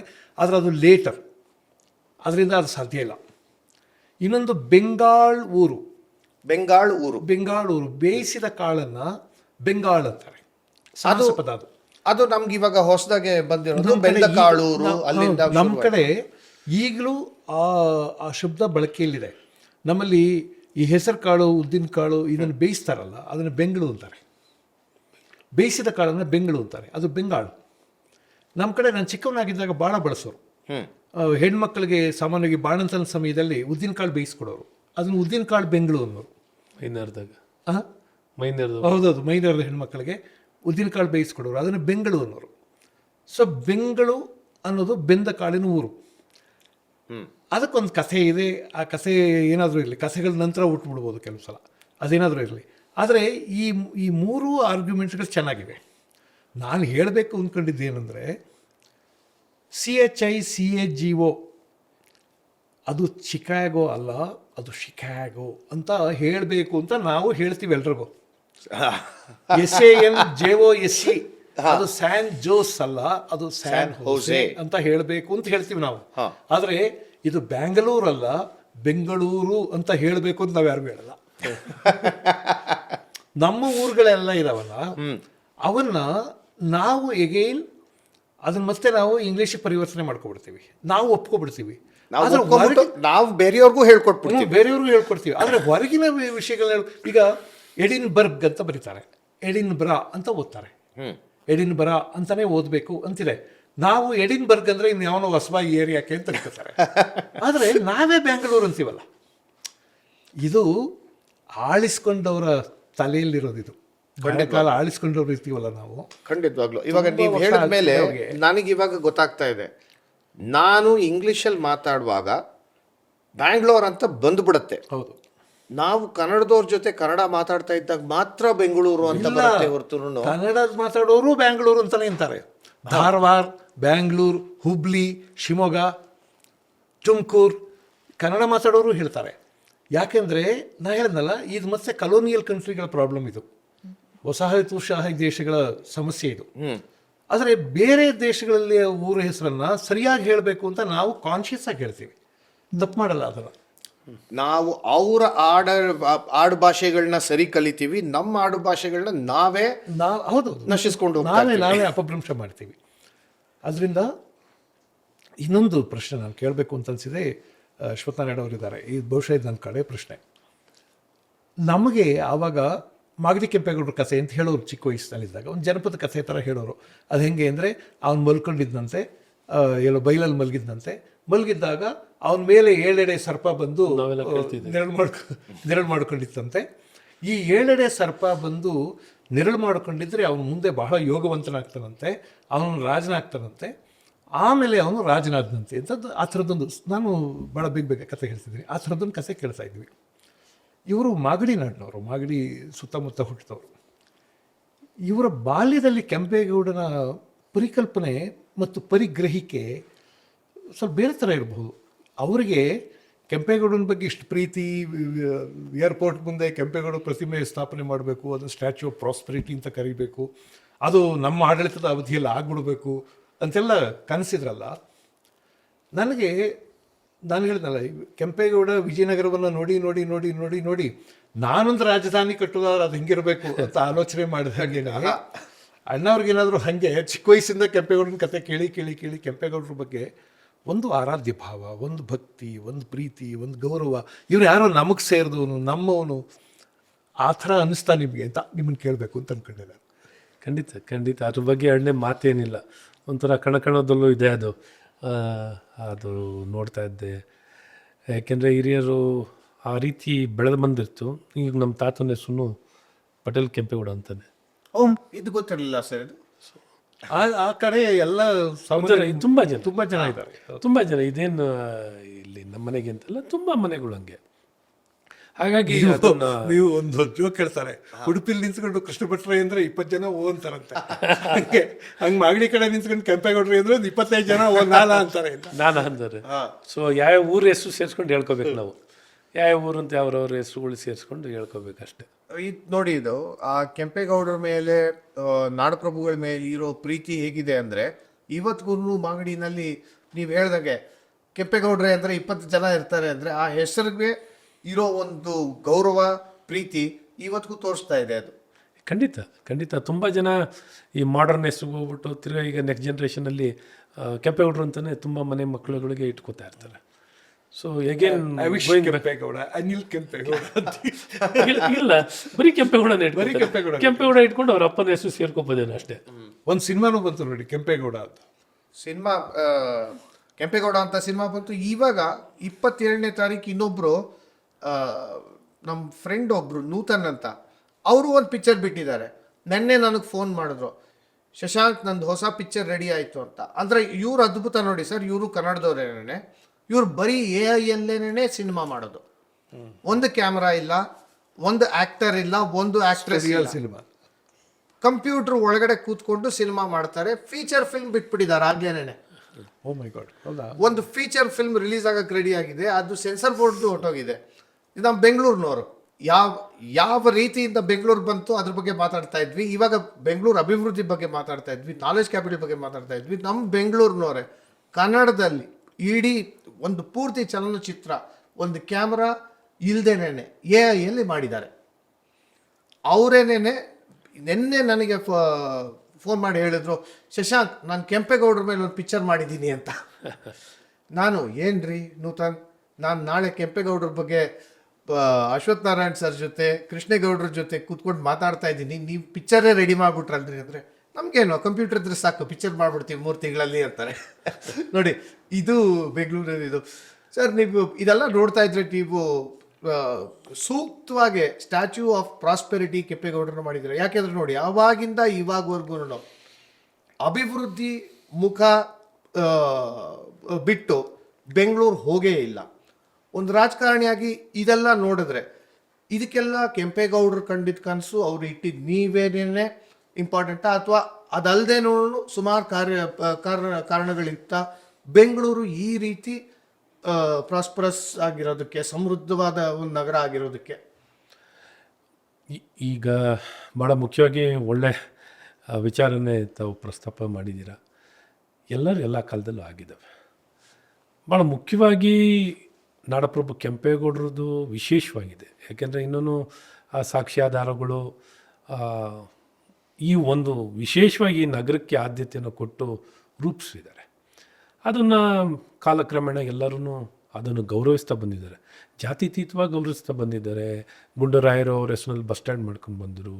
ಇನ್ನೊಂದು ಕಾಲದಲ್ಲಿ ಯಡಿಯೂರಪ್ಪನವ್ರು ಮುಖ್ಯಮಂತ್ರಿ ಇರಬೇಕಾದ್ರೆ ಅಂತಾರಾಷ್ಟ್ರೀಯ ವಿಮಾನ ನಿಲ್ದಾಣಕ್ಕೆ ಅವ್ರ ಹೆಸರು ಕೊಟ್ಟಿರುವಂಥದ್ದು ಇದೆ. ಈಗ ಸಿದ್ದರಾಮಯ್ಯನವರು ಅದನ್ನು ಅಧಿಕೃತವಾಗಿ ಜೂನ್ 27ನೇ ತಾರೀಕೆ ಕೆಂಪೇಗೌಡರ ಜಯಂತಿಯನ್ನು ಆಚರಿಸ್ಬೇಕು. ಈ ರೀತಿ ಎಲ್ಲರೂ ಎಲ್ಲ ಕಾಲದಲ್ಲೂ ಭಾಳ ಅದ್ಭುತವಾಗಿ ಮತ್ತು ಹಲವಾರು ವ್ಯಕ್ತಿಗಳು, ಯಾಕೆಂದರೆ ಒಂದು ಆ್ಯಂಕರ್ ಒಂದು ಇವಾಗ ಏನು ಹೇಳಿದ್ರು, ಈಗ ಯಶಸ್ವಿನಿಯವರು ಮತ್ತು ಕೃಷ್ಣೇಗೌಡರು ಇವತ್ತಿಗೂ ಹೇಳ್ತಿರ್ತಾರೆ. ಈಗ ನನಗೆ ಯಶಸ್ವಿನಿಯವ್ರು ಕೂತಾಗ ತಕ್ಷಣ ನೋಡ್ರಿ, ಇವತ್ತಿಗೂ ಆ ರೋಡ್ಗಳು ಏನು ಫಾರ್ಮ್ ಮಾಡಿದ್ರು ಇವತ್ತು ಅದೇ ಮೇನ್ ಕನೆಕ್ಟಿಂಗ್ ರೋಡ್ಸ್ಗಳಿದ್ದಾವೆ. ಎಲ್ಲ ಕಡೆನೂ ಎಲ್ಲ ದಿಕ್ಕಲ್ಲೂ ಕನೆಕ್ಟಿಂಗ್ ರೋಡ್ಸ್ಗಳಿರ್ತವೆ. Very scientific. ಹೇಗೆ ಒಂದು ದೇವಸ್ಥಾನಕ್ಕಾಗಲಿ, ಇನ್ನೊಂದಾಗಲಿ, ರಸ್ತೆಗಳಾಗಲಿ, ವ್ಯಾಪಾರಗಳಾಗಲಿ, ಸ್ಥಳಗಳಾಗಲಿ, ಮತ್ತು ಇನ್ಕ್ಲೂಸಿವ್, ಮತ್ತು ಎಲ್ಲ ಜಾತಿ ಜನಾಂಗಕ್ಕೂ ಇನ್ಕ್ಲೂಸಿವ್ ಆಗಿ ತೊಗೊಂಡೋಗಿದ್ದು, ಕಲ್ಚರಲ್ ಡೈವರ್ಸಿಟಿ ತಂದಿದ್ದು, ಜಾತ್ಯತೀತವಾಗಿ ಮಾಡಿರೋವಂಥದ್ದು, ಭಾಷಾತೀತವಾಗಿ ಮಾಡಿರೋಂಥದ್ದು, ಇಡೀ ದೇಶದಲ್ಲಿ ಬೇರೆ ಬೇರೆ ವ್ಯಕ್ತಿಗಳನ್ನ ಕರ್ಕೊಂಬಂದು ಇಲ್ಲಿ ಜೋಡಿಸಿರೋಂಥದ್ದು, ಇವೆಲ್ಲ ನೋಡಿದಾಗ ಅದೆಲ್ಲ ಮಾಡ್ದಾಗ ಈಗಲೂ ಬೇರೆ ಬೇರೆ ಯಾವುದೋ ಬೇರೆ ಊರಿಗೆ ಹೋದಾಗ ನಾವು ಏನಾಗುತ್ತೆ, ಬರೀ ಅವರು ಭಾಷಿಕರು, ಅವ್ರ ಸ್ಥಳ ಒಂಥರ ಹಾಸ್ಟೈಲ್ ಇರ್ತಾರೆ. ಬಟ್ ಬೆಂಗಳೂರು ಆ ರೀತಿ ನೋಡಿ, ಬೈ ಕಲ್ಚರ್ಲಿ ಎಲ್ಲರೂ ಇದ್ದಾರೆ ಇಲ್ಲಿ, ಎಲ್ಲರೂ ಬೆಂಗಳೂರಿನವರೇ. ಹಾಸ್ಟೈಲ್ ಎನ್ವೈರ್ನ್ಮೆಂಟ್ ಇಲ್ಲ, ಎಲ್ಲರನ್ನೂ ಕೈ ಬೀಸಿ ಕರೀತಾರೆ, ಬನ್ನಿ ಬನ್ನಿ ಅಂತಲೇ ಕೈ ಬೀಸಿ ಕರೆಯುವಂಥದ್ದು. ಇವತ್ತಿಗೂ ನಾವು ಅದನ್ನೇ ಅಡ್ವೊಕೇಟ್ ಮಾಡ್ತೀವಿ. ಇವತ್ತು ಎಷ್ಟೋ ದೇಶಗಳು ಕೆಲವು ಸಂದರ್ಭದಲ್ಲಿ ಕೈ ಬೀಸಿ ಕರೆದ್ರು, ಅದಾದ್ಮೇಲೆ ಬಾಕ್ಲು ಮುಚ್ಚಿ ತಿಂತಾರೆ. ಈಗ ಸುಮಾರು ಕಡೆ ನೋಡ್ತೀವಿ, ಸ್ವಲ್ಪ ಕಾಲಕ್ಕೆ ಅವ್ರನ್ನೆಲ್ಲರನ್ನೂ ತೊಗೊಳ್ತಾರೆ, ಇನ್ನೊಂದು ಕಾಲಕ್ಕೆ ನೀವು ಬೇಡ ಅಂತಾರೆ. ಆದರೆ ಇಲ್ಲಿ ಎಲ್ಲರೂ ನಮ್ಮವರು. ಮತ್ತು ಹೊರ್ಗಿನವ್ರು ಬಂದವರು ಅಷ್ಟೇ ಬೆಂಗಳೂರು ಬಗ್ಗೆ ಎಷ್ಟು ಅಭಿಮಾನ ಇಟ್ಕೊಂಡಿದ್ದಾರೆ ಅಂದರೆ, ಎಷ್ಟೋ ಸಲ ನಾವು ಸ್ಥಳೀಕರಾಗಿರೋ ನಮಗಿಂತ ಹೆಚ್ಚಿನ ಅಭಿಮಾನ, ಕಾಳಜಿಯನ್ನು ಹೊರ್ಗಿನವರು ಅವ್ರು ವ್ಯಕ್ತಪಡಿಸೋದು, ಅವರು ಬಲವಾಗಿ ಅದನ್ನು ಪ್ರತಿಪಾದಿಸುವಂಥದ್ದು, ಇವನ್ನೆಲ್ಲ ನೋಡಿದಾಗ ನಿಜಕ್ಕೂ ಏನೇ ಇವರು ನಮಗಿಂತ ಚೆನ್ನಾಗಿ ಮಾಡ್ತಿದ್ದಾರಲ್ಲ, ಎಲ್ಲ ಒಂದು ಕಡೆ ನಮಗೆ ಅವರು. ನೀವು ಹೇಳಿದ ನನಗೆ ಯಾವಾಗ ಮನವಟ್ಟಾಯಿತು ಅಂದರೆ, ನಾರ್ತ್ ಈಸ್ಟಿಗೆ ಹೋದಾಗ ಒಂದು 2-3 ತಿಂಗಳ ಹಿಂದೆ, ಅಲ್ಲಿ RCB ಫ್ಯಾನ್ಗಳು ಯಾವ ರೀತಿ ಅಂದರೆ, ನಮ್ಮ ಬೆಂಗಳೂರು ಟೀಮು ಎಲ್ಲೇ ಆಡಿದ್ರು ಅಲ್ಲಿ RCB ಫ್ಯಾನ್ಸ್ ಟೀ-ಶರ್ಟ್ ಹಾಕ್ಕೊಂಡು ಕುಣಿತಾರೆ. ನಾನು ಹೋಗಿ ಯಾವ ಊರು ಅಂತೆಲ್ಲ ಸ್ಥಳೀಯರ ಹತ್ರ ಮಾತಾಡ್ತಾ ಇದ್ದಾಗ, ಬೆಂಗಳೂರು ಅಂದರೆ ನಿಮ್ಮ ಊರಿಗೆ ನಾನು ಬರಬೇಕು ಅಂತ. ಯಾಕಪ್ಪ ಅಂದರೆ RCBಯಿಂದ ಬರಬೇಕು. ಬೇರೆ ಏನು ಗೊತ್ತು ಬೆಂಗಳೂರಲ್ಲಿ ಅಂದರೆ, ನಾವು ಕುಟುಂಬದಲ್ಲಿ ಒಂದು 15 ಜನ ಇದ್ದಾರೆ ಬೆಂಗಳೂರಲ್ಲಿ, ಎಲ್ಲರೂ ಹೇಳೋದು ನೀವು ಬರಬೇಕಾಗಿರೋದು ಈ ಊರಿಗೆ ಅಂತ. ನಮಗಿಂತ ಜಾಸ್ತಿ ಅಭಿಮಾನ ಬೆಂಗಳೂರು ಬಗ್ಗೆ ಅವ್ರಿಗಿದೆ. ಆಮೇಲೆ ಬೆಂಗಳೂರು ಬಗ್ಗೆ ಕನಸುಗಳು ನಾರ್ತ್ ಈಸ್ಟಲ್ಲಿ ನಡೀತಾ ಇದೆ. ಸೊ ನೀವು ಹೇಳಿದ್ದು ನನಗೆ ಅವಾಗ ಮನವಟ್ಟಾಯಿತು. ಆಮೇಲೆ ನಾವು ಎಲ್ಲ ಪ್ರಪಂಚದಲ್ಲಿ ಎಲ್ಲೆಲ್ಲ ಓಡಾಡ್ತಾ ಇರ್ತೀವಿ. ಈಗ ಒಂದು 25 ವರ್ಷಕ್ಕಿಂತ ಈಗ ಒಂದು 5-10 ವರ್ಷದ ಈಗಿನ ವಿದ್ಯಮಾನ ಏನು ಅಂದರೆ, ಐ ಆಮ್ ಫ್ರಮ್ ಇಂಡಿಯಾ ಅಂತ ಹೇಳ್ಬೇಕಾಗಿಲ್ಲ, ಐ ಆಮ್ ಫ್ರಮ್ ಬ್ಯಾಂಗ್ಳೂರ್ ಸತ್ಯ. ಆಮೇಲೆ ಇನ್ನೂ ತಮಾಷೆ ಏನಂದರೆ, ಧಾರವಾಡದವರು, ಹುಬ್ಳಿಯವರು ಯಾರಾದರೂ ಕೇಳಿದ್ರೆ ಐ ಆಮ್ ಫ್ರಮ್ ಬ್ಯಾಂಗ್ಳೂರ್ ಅಂತಾರೆ. ಹೊರಗಡೆ ದೇಶಗಳಲ್ಲಿ ಐ ಆಮ್ ಫ್ರಮ್ ಧಾರವಾಡ ಅನ್ನೋದಿಲ್ಲ, ಐ ಆಮ್ ಫ್ರಮ್ ಹುಬ್ಳಿ ಅನ್ನೋದಿಲ್ಲ, ಐ ಆಮ್ ಫ್ರಮ್ ಬ್ಯಾಂಗ್ಳೂರ್ ಅಂದ್ಬಿಡ್ತಾರೆ. ಕುಮಟಾ, ಸಿರ್ಸಿ ಹೇಳೋದಿಲ್ಲ, ಐ ಆಮ್ ಫ್ರಮ್ ಬ್ಯಾಂಗ್ಳೂರ್ ಅಂತಾರೆ. ಬ್ಯಾಂಗ್ಳೂರ್ ಅಂದ್ರೆ ಕರ್ನಾಟಕ ಅಂತ, ಐ ಆಮ್ ಫ್ರಮ್ ಬ್ಯಾಂಗ್ಳೂರ್ ಅಂತಾರೆ. ನಾನು ಇತ್ತೀಚೆಗೆ ಒಂದು 5-10 ವರ್ಷ ಭಾರತ ಅಂತ, ಹೌದು ಅಲ್ಲ, ಐ ಮೀನ್ ಇಂಡಿಯನ್ ಅನ್ಬೇಕಾಗಿಲ್ಲ, ಐ ಆಮ್ ಫ್ರಮ್ ಬೆಂಗಳೂರು ಅಂತ ಹೇಳ್ಬಿಡ್ಬೋದು ಅಂತ. ಅಂದರೆ ಬೆಂಗಳೂರಿಗೆ ಆ ಥರದೊಂದು ಅಂತಾರಾಷ್ಟ್ರೀಯ ಔನ್ನತ್ಯದ ಮಾನ್ಯತೆ ಸಿಕ್ಕಿದೆ ಅಂತ. ಆಮೇಲೆ ನಾನು ಯಾವಾಗ ಹೇಳಿದ್ರು, Bangalore has become A knowledge capital. ಖಂಡಿತ ಪ್ರಪಂಚದ ತಾವೇ ಹೇಳಿದ್ರಿ ಇದನ್ನು, it has become A knowledge capital. ಆದರೆ ಎಚ್ಚರಿಕೆಯಿಂದ ಇರಬೇಕಾದದ್ದು ಏನಂದರೆ, ದೇಹ ಬೆಳೆಯುವಾಗ ಪ್ರಮಾಣಬದ್ಧವಾಗಿ ಬೆಳೆದ್ರೆ ಆರೋಗ್ಯಕರವಾಗಿರುತ್ತೆ. ಎಲ್ಲಿ ಜಾಸ್ತಿ ಬೆಳೆದ್ರೂ ಬೊಜ್ಜು, ಅದು ಎಲ್ಲಿ ಜಾಸ್ತಿ ಬೆಳೆದ್ರೂ ಒಬೆಸಿಟಿ, ಬೊಜ್ಜು. ಆದ್ದರಿಂದ ಆ ಎಲ್ಲವನ್ನು ಇನ್ ಆ್ಯಕ್ಷನ್ ನಾವು ಸರಿಯಾಗಿ ಇಡದೆ ಹೋಗ್ಬಿಟ್ರೆ ಸೀರಿಯಸ್ ಆಗಿಬಿಡುತ್ತೆ. ಖಂಡಿತ ಅದೊಂದು ಎಚ್ಚರಿಕೆ ಬೆಂಗಳೂರಿನ ಪ್ಲ್ಯಾನರ್ಸ್ ಯಾರಿದ್ದಾರೆ ಅವರೆಲ್ರಿಗೂ ಇರಬೇಕು, ಅವತ್ತು ಅವರ ಎಕ್ಸಿಕ್ಯೂಟ್ ಮಾಡೋರಿದ್ದಾರೆ ಅವರೆಲ್ರಿಗೂ ಇರಬೇಕು. ಯಾಕೆಂದರೆ ಒಂದು ಕಡೆ ಬೆಂಗಳೂರನ್ನ ಅಭಿವೃದ್ಧಿ ಮಾಡ್ತೀವಿ ಅಂತಿದ್ದಂಗೆ ಟೂರಿಸ್ಟ್ ಇನ್ಫ್ಲೋ ಜಾಸ್ತಿ ಆಗ್ತಿದ್ದ ಹಾಗೆ, ನಾನು ಬಲ್ಲ ಹಾಗೆ ಅನೈತಿಕ ವ್ಯವಹಾರಗಳು ಮತ್ತು ಅಪರಾಧ ಚಟುವಟಿಕೆಗಳು ಜಾಸ್ತಿ ಆಗ್ತವೆ. ಇದು ಪ್ರಪಂಚದಲ್ಲಿ ಎಲ್ಲ ಕಡೆ ಯಾವ ಪ್ರಪಂಚದ ದೇಶಗಳು ಎಲ್ಲೆಲ್ಲಿ ಟೂರಿಸಂ ಅಂತ ಒದ್ದಾಡಿದ್ದಾರೆ, ಅಲ್ಲಿಂದ ನಮ್ಮ ಮೇನ್ ರಿಸೋರ್ಸ್ ಆಫ್ ರೆವಿನ್ಯೂ ಅಲ್ಲಿಂದ ಬರಬೇಕು ಅಂತ ಅಂದ್ಕೊಂಡಿದ್ದಾರೆ, ಅವರೆಲ್ಲರೂ ಈ ಸಮಸ್ಯೆ ಎದುರಿಸ್ತಾ ಇದ್ದಾರೆ. ನಮಗೆ ಉದಾಹರಣೆ ಇರೋದು ಪಕ್ಕದ ಸ್ಟೇಟ್ ಗೋವಾನೇ ನೋಡಿ. Suppose to be a pilgrimage centre for Christians. ಖಂಡಿತವಾಗ್ಲು ಬೇಕಾದಷ್ಟು ಚರ್ಚ್ಗಳಿವೆ. ಕೃಷ್ಣ ಅಷ್ಟು ಬೇಕೆ ಸರ್, ವೈಷ್ಣವರಿಗೂ. ನಮ್ಮ ಗೋಕರ್ಣ ಗೋಕರ್ಣ ಶೈವರಿಗೆ. ನಮ್ಮ ಪವಿತ್ರ ಸ್ಥಳ, ಅದು ಯಾತ್ರಾ ಸ್ಥಳ. ಏನಾಗಿದೆ, ರೆಸಾರ್ಟ್ಗಳು ಅದು ಇದು. ಅದರಿಂದ ಟೂರಿಸಂ ಡೆವಲಪ್ ಮಾಡುವಾಗ ಈ ವಿಷಯದಲ್ಲಿ ಕಾಷಿಯಸ್ ಆಗಿಲ್ಲದೆ ಇದ್ದರೆ ಡೆವಲಪ್ಮೆಂಟ್ ಅನ್ನೋದು ಅದು ಹೇಗೆ ಅಂದರೆ ನನಗೆ ಯಾವಾಗಲೂ ಹೇಳಬೇಕು ಅಂತ ಅನಿಸುತ್ತೆ, ಅದು ಏಕಮುಖವಾಗಿ ಹೋಗ್ತಾ ಇರ್ತದೆ ಡೆವಲಪ್ಮೆಂಟ್. ಸೈನ್ಸು ಹಾಗೆ. ಅದಕ್ಕೆ ಸೈನ್ಸಿಗೆ ಯಾವಾಗಲೂ ನ್ಯಾಯ ಅನ್ಯಾಯ ನೋಡೋದಿಲ್ಲ, ಅದು ನೀತಿ ನೋಡೋದಿಲ್ಲ, ಬೇಕಾ ಬೇಡವಾ ಅಂತ ಕೂಡ ನೋಡಲ್ಲ. ಹೌದು ಇಲ್ಲ ಅಷ್ಟೇ ಬೇಕಾ ಬೇಡವಾ ಅಂತ ನೋಡೋದಿಲ್ಲ. ಆಮೇಲೆ ಕಲೆಗೆ ಬೇಕಾ ಬೇಡವಾ ಅನ್ನುವಂಥ ಒಂದು ಔಚಿತ್ಯ ಪ್ರಜ್ಞೆ ಇದೆ, ಸಂಸ್ಕೃತಿಗೆ ಇದು ಬೇಕಾ ಬೇಡವಾ ಅನ್ನೋ ಔಚಿತ್ಯ ಪ್ರಜ್ಞೆ ಇದೆ. ಆದರೆ ಪ್ರಜ್ಞೆಗಿಂತ ವಿಜ್ಞಾನಕ್ಕೆ ಇದು ಬೇಕಾ ಬೇಡವಾ ಅನ್ನೋ ಔಚಿತ್ಯ ಪ್ರಜ್ಞೆ ಇರೋದಿಲ್ಲ. ಬೇಕೋ ಬೇಡವೋ ನಮಗೆ ಮಾಡೋಕ್ಕಾಗತ್ತೆ. Is it possible or not? That is the only question. If it is a possibility, we will make it. Let the society use it. ಇವಾಗ ನೋಡಿ, ನೀವು ಹೇಳ್ತಾ ಇರೋದು ಚರ್ಚೆ ಬರೀ ಇಲ್ಲಿಗೆ ನಿಂತಿಲ್ಲ. AI ಯಲ್ಲೂ ಈ ಚರ್ಚೆ ಬರ್ತಾ ಇದೆ. ಇವಾಗ ಎಲ್ಲದರಲ್ಲೂ ಬರುತ್ತೆ. AI ಯಲ್ಲಿ ಬರ್ತಾ ಇದೆ, ಜೆನೆಟಿಕ್ ರಿಸರ್ಚ್ ಅಲ್ಲಿ ಬರ್ತಾ ಇದೆ. ವಿಜ್ಞಾನದಲ್ಲಿ ಉಚಿತಾನುಚಿತಗಳ ಪ್ರಶ್ನೆ ಇರೋದಿಲ್ಲ, ನೀತಿ ಅನೀತಿಯ ಪ್ರಶ್ನೆ ಇರೋದಿಲ್ಲ ವಿಜ್ಞಾನದಲ್ಲಿ. ಆದ್ರೆ ಆ ಪ್ರಶ್ನೆ ಬರೋದು ಎರಡೇ ಪ್ರಶ್ನೆ. ಹೌದು, ಸಾಧ್ಯ ಅಸಾಧ್ಯ. ಆ ಪ್ರಶ್ನೆ ಬರೋದು ಕಲೆಯಲ್ಲಿ, ಸಂಸ್ಕೃತಿಯಲ್ಲಿ. ಅಲ್ಲಿ ಇದು ಬೇಕಾ ಬೇಡವಾ ಅನ್ನೋ ಪ್ರಶ್ನೆ ಬರುತ್ತೆ. ನಮ್ಮ ಬಹಳ ದೊಡ್ಡ ಸಂಘರ್ಷ ನಡೆಯೋದಿಲ್ಲ. ಒಂದ್ ಕಡೆ ಇದಕ್ಕೆ ಒಂದು ಕಾರಣ ಏನಿರ್ಬೋದು ಅಂತ ನನ್ನ ಊಹೆ. ನಾನು ಸರಿನೋ ಇಲ್ವೋ ಹೇಳಿ ಪ್ರೊಫೆಸರ್ ಸಾಹೇಬ್ರೆ. ಸಮಾಜದಲ್ಲಿ ನೀವು ಕಲೆನೇ ಹೇಳ್ಬೋದು, ಇದೇ ಹೇಳ್ಬೋದು, ಅದು ಸಮಾಜದಿಂದ ಬರೋದು, ಸಮಾಜಕ್ಕೆ ಅದರದ್ದು ತುಂಬಾನೇ ದೊಡ್ಡ ನೀವಿದೆ ಸಮಾಜದ ಒಳಗಡೆ. ಕಲೆಗಾದ್ರೂ ಆಗಲಿ, ಸಂಸ್ಕೃತಿಗಾದ್ರೂ ಆಗಲಿ. ವಿಜ್ಞಾನ ಸಮಾಜದಿಂದನೇ ಬಂದ್ರು, ಅದ್ರಲ್ಲಿ ಒಬ್ರು ಇಬ್ರು ವಿಜ್ಞಾನಕ್ಕೆ ಅವ್ರನ್ನ ತೊಡಸ್ಕೊಂಡ್ಬಿಟ್ರೆ ಅವರು ಸಮಾಜದಿಂದ ದೂರನೂ ಹೊರಟೋಗ್ತಾರೆ. ಇದು ಒಂದು ಕಾರಣನ? ನಮ್ಮ ಗುರುಗಳು ಒಂದು ಮಾತು ಹೇಳೋರು, ನೋಡಪ್ಪ, ನಮ್ಮ ಕಾರ್ಗಳಲ್ಲಿ ಆಕ್ಸಿಲರೇಟರ್ ಪಕ್ಕದಲ್ಲೇ ಬ್ರೇಕ್ ಇಟ್ಟಿರ್ತಾರೆ, ನಿನಗೆ ಗೊತ್ತಿರಬೇಕು ಅಂತ. ಬ್ರೇಕ್ ಒಂದು ಕಡೆ, ಆಕ್ಸಿಲರೇಟರ್ ಒಂದು ಕಡೆ ಇರೋದಿಲ್ಲ. ಆಕ್ಸಿಲರೇಟರ್ ಪಕ್ಕದಲ್ಲೇ ಬ್ರೇಕ್ ಇರುತ್ತೆ. ಸಮಾಜದಲ್ಲಿಯೂ ಆಕ್ಸಿಲರೇಷನ್ ಪಕ್ಕದಲ್ಲಿ ಬ್ರೇಕ್ ಕೂಡ ಇರಬೇಕು. ಬಟ್ ಯಾವುದು ಬ್ರೇಕ್, ಎಲ್ಲಿ ಬ್ರೇಕ್ ಮಾಡಬೇಕು ಅನ್ನೋದೇ ಚರ್ಚೆ. ಅಲ್ಲಿಯೇ ಜಗಳ, ಅಲ್ಲಿಯೇ ಸಂಘರ್ಷ. ನಾವು ಬ್ರೇಕ್ ಯಾಕೆ ಮಾಡಬೇಕು ಅಂತಾರೆ. ಅದು ಒಂದು ಇದು ನಿಮ್ಮ ನೈತಿಕತೆ ಎಲ್ಲ ಯಾಕೆ ಇಲ್ಲಿ ತರ್ತೀರಿ ಅಂತ ಮಾತಾಡ್ತಾರೆ. ಅದರಿಂದ ಆಕ್ಸಿಲರೇಟರ್ ಪಕ್ಕದಲ್ಲಿ ಬ್ರೇಕ್ ಇಲ್ಲದೆ ಇದ್ದರೆ ಅಪಘಾತ ತಪ್ಪಿದ್ದಲ್ಲ. ಆ ಬ್ರೇಕ್ ಎಲ್ಲಿರಬೇಕು ಅನ್ನುವಂಥ ವಿವೇಚನೆ ಮಾತ್ರ ಡ್ರೈವರ್ಗಿರ್ಬೇಕು. ಎಲ್ಲಿ ಬ್ರೇಕ್ ಹಾಕಬೇಕು ಅನ್ನುವಂಥ ಸರಿಯಾದ ವಿವೇಚನೆ, ಅದನ್ನೇ ವಿಸ್ಡಮ್ ಅಂತ ಕರೀತಾರೆ. ನಮ್ಮಲ್ಲಿ ನಾಲೆಡ್ಜ್ಗಿಂತ ಬಹಳ ದೊಡ್ಡ ಶಬ್ದ ವಿಸ್ಡಮ್ ಅಂತಾರೆ. ಅದನ್ನು ಮರ್ತೋಗಿದ್ದಾರೆ ಜನ. ಅದಕ್ಕೆ ರಾಧಾಕೃಷ್ಣನ್ ಹೇಳಿದ ಮಾತು, mere information is not knowledge. Correct. If you gather lot of information, you are not knowledgeable. It is only data. You have some data ಅಷ್ಟೇ. Mere information is not knowledge. Mere knowledge is not wisdom ಅಂತ. ನಮ್ಮ ಸಂಸ್ಕೃತಿಯಲ್ಲಿ ಜ್ಞಾನ ಅಂತ ಬಳಸುವಾಗ ಅದರಲ್ಲಿ ವಿವೇಕವೂ ಸೇರಿದೆ.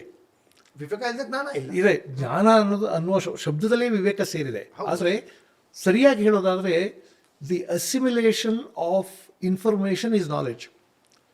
ಆದರೆ ವಿಸ್ಡಮ್ ಇದೆಯಲ್ಲ, ಅದು application of knowledge to do good, to do right things at the right time, to decide what is right and what is wrong is wisdom. ಯಾವುದು ಸರಿ ತಪ್ಪು, ಯಾವುದು ನ್ಯಾಯ ಅನ್ಯಾಯ, ಪಾಪಮಿದು ಪುಣ್ಯಮಿದು, ಹಿತರೂಪಮಿದು ಅಹಿತ ಪ್ರಕಾರಮಿದು, ಸುಖಮಿದು ದುಃಖೋಪಾಸ್ತ್ರಮಿದು ಎಂದ ಅರಿಪುಗುಂ ಆ ಪರಮಕವಿ ಪ್ರಧಾನರ ಕಾವ್ಯங்கள் ಅಂತ ನಮ್ಮ ಕವಿರಾಜ ಮಾರ್ಗದವರು ಒಂದು ಪದ್ಯ ಇದೆ. ಇದು ಪಾಪ, ಇದು ಪುಣ್ಯ, ಇದು ಹಿತ, ಇದು ಅಹಿತ, ಇದು ಸುಖ, ಇದು ದುಃಖ, ಇದು ಒಳ್ಳೆಯದು, ಇದು ಕೆಟ್ಟದ್ದು ಅನ್ನುವುದನ್ನು ಕಾವ್ಯ ನಮಗೆ ತಿಳಿಸುತ್ತದೆ ಅಂತ. ಅಂದರೆ ಅವ್ರು ಹೇಳೋದು ಕಾವ್ಯದಿಂದ ನಾವು ಇದು ಕಲಿಬೋದು. ಅಭಿವೃದ್ಧಿ ಅನ್ನೋದು ಯಾವಾಗಲೂ ಅದು ಎರಡಲಗಿನ ಕತ್ತಿ. ಅದು ಎರಡಲಗಿನ ಕತ್ತಿ. ನಾವು ಮತ್ತೆ ಮಾತಾಡ್ತಿದ್ದೀವಿ, ನೀವಿಬ್ಬರು ಮಾತಾಡ್ತಿದ್ದಾರೆ. ಸಸ್ಟೈನಬಿಲಿಟಿ ಬಗ್ಗೆ ಮಾತಾಡದೆ ಹೋಗ್ಬಿಟ್ರೆ ಅಭಿವೃದ್ಧಿ ಮತ್ತೆ ರಿಕಾಪು ಹಾಕಿದ ಕುದುರೆ. ಶಿವರುದ್ರಪ್ಪನದೊಂದು ಪದ್ಯ ಇದೆ, ಕಂಡ ಕಡೆ ಸೊಂಡಿಲ ಚಾಚುವ ಆನೆಗೆ ಅಂಕುಶವಿಲ್ಲ, ಕಾಡು ಕುದುರೆಗಳ ಹೂಡಿದ ರಥಕ್ಕೆ ದಾರಿಯ ಹಂಗಿಲ್ಲ. ನಮ್ದು ಕಾಡು ಕುದುರೆ ವಿಜ್ಞಾನ ಅಂದ್ರೆ ಕಾಡು ಕುದುರೆಗಳ ಹೂಡಿದ ರಥ. ನೋಡಿ ಎಷ್ಟು ಯಾವ ಸುಂದರವಾಗಿ ದಾರಿ ಅವಾಗ- ಗೊತ್ತಿಲ್ಲ. ಅವಾಗ ಹೇಳಿದ್ದಾರೆ. ಸುತ್ತಲೂ ಸುತ್ತಮುತ್ತಲು ಎಷ್ಟು ದೀಪಗಳು ಬೆಳಗಿದರೂ ಕತ್ತಲು ಮುಗಿದಿಲ್ಲ. ಸುತ್ತಮುತ್ತ ಎಷ್ಟು ದೀಪಗಳು ಬೆಳಗಿದರೂ ಕತ್ತಲು ಮುಗಿದಿಲ್ಲ. ದಿನವೂ ಗುಡಿಸಿದರೂ ಮನೆಯನ್ನು ಪೊರಕೆಗೆ ಬಿಡುವಿಲ್ಲ. ಮನೇಲಿ ಎಷ್ಟೇ ಗುಡಿಸ್ತಾ ಇದ್ರು ಕಸ ಇದ್ದೇ ಇದೆ. ಇದ್ದೇ ಇರುತ್ತೆ. ಕಸ ತೆಗೆಯೋ ಕೆಲಸ ಆಗ್ತಾನೆ ಇರಬೇಕು. ಅದಕ್ಕೆ ವಿಜ್ಞಾನ ಮತ್ತು ಸಂಸ್ಕೃತಿ, ವಿಜ್ಞಾನ ಮತ್ತು ಕಲೆ, ವಿಜ್ಞಾನ ಮತ್ತು ಧಾರ್ಮಿಕತೆ ಕೈ ಜೋಡಿಸ್ಬೇಕು. ಇಲ್ಲ ಅದೇ ಬೇರೆ ಇದೇ ಬೇರೆ ಅಂತ ಹೋಗ್ತಿದ್ರೆ ಬಹಳ ಕಷ್ಟ. ಸಮಾಜ ಅರಗಿಸ್ಕೊಳಕ್ಕಾಗೋದಿಲ್ಲ ಅದನ್ನ. ಕೃಷ್ಣೇಗೌಡರು ಹೇಳ್ತಾ ಇದ್ರು ಟೂರಿಸಂ ಬಗ್ಗೆ. ನಮ್ಮಲ್ಲಿ ಒಂದು because I come from heritage conservation background, cultural heritage ಅಂತ, ಕಲ್ಚರಲ್ ಹೆರಿಟೇಜ್ ಪ್ರಿಸರ್ವೇಷನ್ ಪ್ರೊಟೆಕ್ಷನ್ ಎಲ್ಲ ನಾವು ಮಾತಾಡ್ತೀವಿ. ಬೆಂಗಳೂರಿನ ಇವಾಗ ಬೆಳವಣಿಗೆ ಅದು ಹೇಗೆ ಬ್ಯಾಲೆನ್ಸ್ ಆಗಬೇಕು ಎಲ್ಲ ಮಾತಾಡ್ತೀವಿ. ಟೂರಿಸಮಲ್ಲೂ ಎಥಿಕಲ್ ಟೂರಿಸಂ ಅಂತ ಪ್ರಪೋಸ್ ಮಾಡಿದೆ ಯುನೆಸ್ಕೋ. ಟೂರಿಸಂ ಅಂದ್ರೆ ಏನ್ ಬರುತ್ತೆ ಇದರಲ್ಲಿ? ಎಥಿಕಲ್ ಟೂರಿಸಂ ಅಂದ್ರೆ One thing is they have to be mindful of how much you are going to commercialize something. There should be a balance of things. So ನೀವು ಹೇಳೋ ಪ್ರಕಾರ ಎಕ್ಸ್ಪ್ಲಾಯ್ಟೇಟಿವ್ ಆಗಬಾರ್ದು. It shouldn't be exploitative. ಇನ್ನೊಂದು ಈ cultural heritage ಅನ್ನೋದು ನಮ್ಮ ಒಂದು identity, ನಮ್ಮ ಒಂದು ಅಸ್ತಿತ್ವ, ಅಸ್ಮಿತೆ ಇದನ್ನು ಫೀಡ್ ಮಾಡುತ್ತೆ. ಇವಾಗ ಬೆಂಗಳೂರಿನಲ್ಲಿ ಎಲ್ಲರೂ ಬರ್ತಾರೆ, ಎಲ್ಲ ಚೆನ್ನಾಗಿರ್ತಾರೆ, ಅದೆಲ್ಲ ನಿಜ. They shouldn't be rootlessness. ನಾವು ಯಾರಂತ ನಮಗೆ ಫಸ್ಟ್ ಗೊತ್ತಿರಬೇಕು. ನಾವು ಎಲ್ಲಿಂದ ಬಂದ್ವಿ, ಹೇಗೆ ಬಂದ್ವಿ, ನಗರ ಹೇಗೆ ಅಭಿವೃದ್ಧಿ ಆಯಿತು, ಇದೆಲ್ಲ ನಮಗೆ ಇದ್ದರೆ, ಇದ್ರ ಬಗ್ಗೆ ಜಾಗರೂಕತೆ ಇದ್ದರೆ ಆವಾಗ ವಿಲ್ ಹ್ಯಾವ್ ದಟ್ ಪ್ರೈಡ್. ಇದನ್ನು ನಾವು ನೋಡಿದ್ವಿ ಹೆಬ್ಬಾಳದಲ್ಲಿ. ನಾನು ಹೇಳಿದ್ನಲ್ಲ ಆ ಶಾಸನ ಸಿಕ್ತು ಅಂತ. ಮುಂಚೆ ಅದೇ ರಸ್ತೆಯಲ್ಲಿ ಈ ಪುಂಡು ಪೋಖ್ರಿಗಳಿರ್ತಾ ಇದ್ರು, ಪಿಕ್ ಪಾಕೆಟಿಂಗ್ ನಡೀತಾ ಇತ್ತು. ಅದೇ ಟರ್ನಿಂಗಲ್ಲಿ ಈ ಶಾಸನಗಳ ಇದ್ದ ಜಾಗದಲ್ಲಿ, ಶಾಸನಗಳು ಇದ್ದ ಜಾಗದಲ್ಲಿ ಅದಕ್ಕೆ ನಾವು ಒಂದು ಗಂಗಾ ಮಂಟಪ ಕಟ್ಟಿದ್ವಿ. ಆ ಶಾಸನಗಳನ್ನು ಅಲ್ಲಿ ಪ್ರತಿಷ್ಠಾಪಿಸಿದ್ವಿ. It change the character of the place. ಇವಾಗ ಅಲ್ಲಿ ಆ ಹುಡುಗರೆಲ್ಲ ಓಡಾಡೋದಿಲ್ಲ. ಅವ್ರು ಅಲ್ಲಿ that pick pocketing problem is not there. ಬರೀ ನೀವ ಗಂಗಾ ಮಂಟಪ ಕಟ್ಟಿದ್ದಕ್ಕೆ ಅದೇನಾಯ್ತು ಅಂತಂದ್ರೆ, ನಾವು ಕಟ್ಟೋ ಒಂದು ಪ್ರಾಸೆಸ್ ಅಲ್ಲಿ every other week we use to have a talk with the neighbourhood. ಅಲ್ಲಿ Patela was there. He was very interested in it. ಅವರೆಲ್ಲರೂ ಬಂದು ಗುಂಪು ಸೇರ್ತಾ ಇದ್ರು. ಕ್ರಮೇಣ ಅವ್ರಿಗೆ ಗೊತ್ತಾಯ್ತು ಆ ಒಂದು ನೇಬರ್ಹುಡ್ ಅಷ್ಟು ಓಲ್ಡ್ ಅಂತ. ಇವಾಗ ಅವ್ರ ಹುಟ್ಟ ಮಗುಗೆ ಸರ್ನೇಮ್ ಹೆಬ್ಬಾಳ ಅಂತ ಇಡ್ತಾ ಇದ್ದಾರೆ. ಹೆಬ್ಬಾಳ ಸರ್ನೇಮ್ ಅಲ್ಲ ಮೇಡಮ್ ಹೇಳ್ದಂಗೆ ಟೂರಿಸಮ್ ಅಲ್ಲಿ we have got to showcase our best, always, not our ugly faces. And ನಾವು ಎಲ್ಲರನ್ನೂ ಇನ್ಕ್ಲೂಸಿವ್ ಆಗಿ ಮಾಡಬೇಕಲ್ವಾ ಡೆವಲಪ್ಮೆಂಟ್. ಖಂಡಿತ. ಇವಾಗ ನಾವು ಒಂದು ಹೈವೇ ಹಾಕಿದ್ವಿ, ಏರ್ಪೋರ್ಟ್ ರೋಡ್ ಹಾಕಿದ್ವಿ. ಆ airport road it divorce this Hebbal only. Actually ನಾವು ಲಿಂಕ್ ಮಾಡಲಿಲ್ಲ, ಆ ಹಿಸ್ಟಾರಿಕ್ ಪ್ಲೇಸನ್ನ ಲಿಂಕ್ ಮಾಡಲಿಲ್ಲ. ಅದನ್ನು ಅಭಿವೃದ್ಧಿಯಿಂದ ಹೊರಗೆ ಇಟ್ವಿ. ಅಭಿವೃದ್ಧಿಯಿಂದ ಹೊರಗಡೆ ಇಟ್ಬಿಟ್ಟು ಅದ್ರ ಮೇಲೆ ನಾವು ಏರ್ಪೋರ್ಟ್ ರಸ್ತೆ ಹೇಳಿದ್ವಿ. But if we had actually taken that cultural context we may have done a better job. ಇದಕ್ಕೆ ನಮಗೆ ನಮ್ಮ ಒಂದು ಇತಿಹಾಸದ್ದು ಯಾರು ಏನು ಮಾಡಿದ್ರು, ಕೆಂಪೇಗೌಡರು ಕಟ್ಟಿದ್ರು, ಇವರು ನಾಲ್ವಡಿ ಅವರು ಡೆವಲಪ್ ಮಾಡಿದ್ರು, ಇದೆಲ್ಲ ನಮ್ಗೆ ಯಾಕೆ ಅರಿವಾಗಬೇಕು ಅಂದರೆ it feeds in to your cultural identity. Then you will do a better job at preserving your city. ಖಂಡಿತವಾಗ್ಲು. ಅಲ್ಲ, ನೀವು ಹೇಳಿದ್ದು ತುಂಬಾನೇ ಮುಖ್ಯ. ನೋಡಿ ಸರ್, ಜನಕ್ಕೆ ಗೊತ್ತಾಗೋವರೆಗೂ ಪುಂಡು ಪೋಖ್ರಿಗಳು ಅಲ್ಲಿ ತಿರುಗಾಡ್ತಾ ಇದ್ರು. ಆದರೆ ಹೆಬ್ಬಾಳದ ಪುರಾತನತೆ ಯಾವಾಗ ಮೇಡಮು ಅವ್ರ ಟೀಮು ಅಲ್ಲಿ ಜನಕ್ಕೆ ಗೊತ್ತು ಮಾಡಿದ್ರು, ಇವಾಗ ಮಕ್ಕಳ ಹೆಸರು ಹೆಬ್ಬಾಳ ಅಂತ. ಅಶ್ವತ್ಥನಾರಾಯಣವರು ಈ ಕೆಂಪೇಗೌಡ ಫೌಂಡೇಶನ್ ವಿಷಯ ಬಂದಾಗ ನನ್ನ ಹತ್ರ ಪ್ರಸ್ತಾಪ ಮಾಡಿದಾಗ ಇದನ್ನು ಹೇಳಿದರು.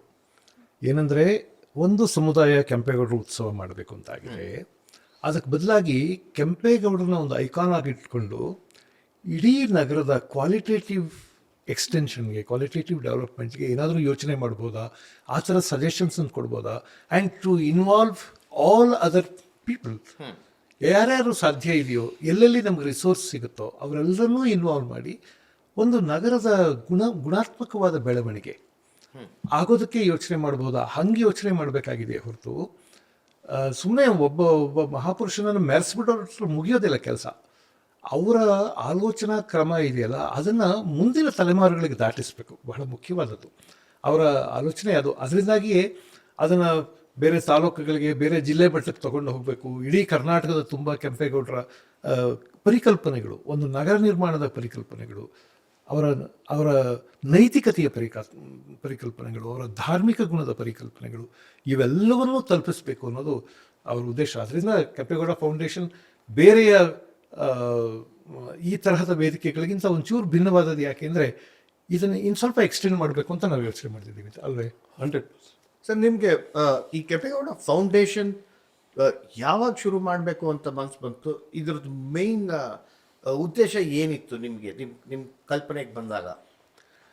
ಭಾಳ ಮುಖ್ಯವಾಗಿ ಹತ್ತಿರದಲ್ಲಿ ಕೆಲಸ ಮಾಡೋಂಥ, ನಾವು ಭಾರಿ ದೂರದಲ್ಲಿ ನೋಡ್ಕೊಂಡು ಕೆಲಸ ನೋಡ್ತಿದ್ದೆವು, ಬೇರೆಯವ್ರು ಮಾಡ್ತಿದ್ದೆ ನೋಡ್ತಿದ್ದು.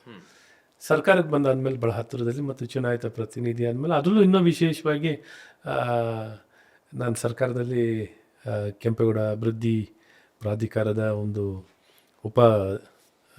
ವೈಸ್ ಚೇರ್ಮನ್ ಆಗಿ ಕೆಲಸ ಮಾಡೋಂಥದ್ದಿತ್ತು. ಆಗ ಹತ್ರದಲ್ಲಿ ನೋಡಿದಾಗ ಏನು ಒಂದು ಸ್ವಲ್ಪ ಇನ್ಕ್ಲೂಸಿವ್ ಆಗಿ ನಿಜವಾದ ಕೆಲಸಗಳು ಇವಾಗ ಆಗ್ತಿರ್ಲಿಲ್ಲ.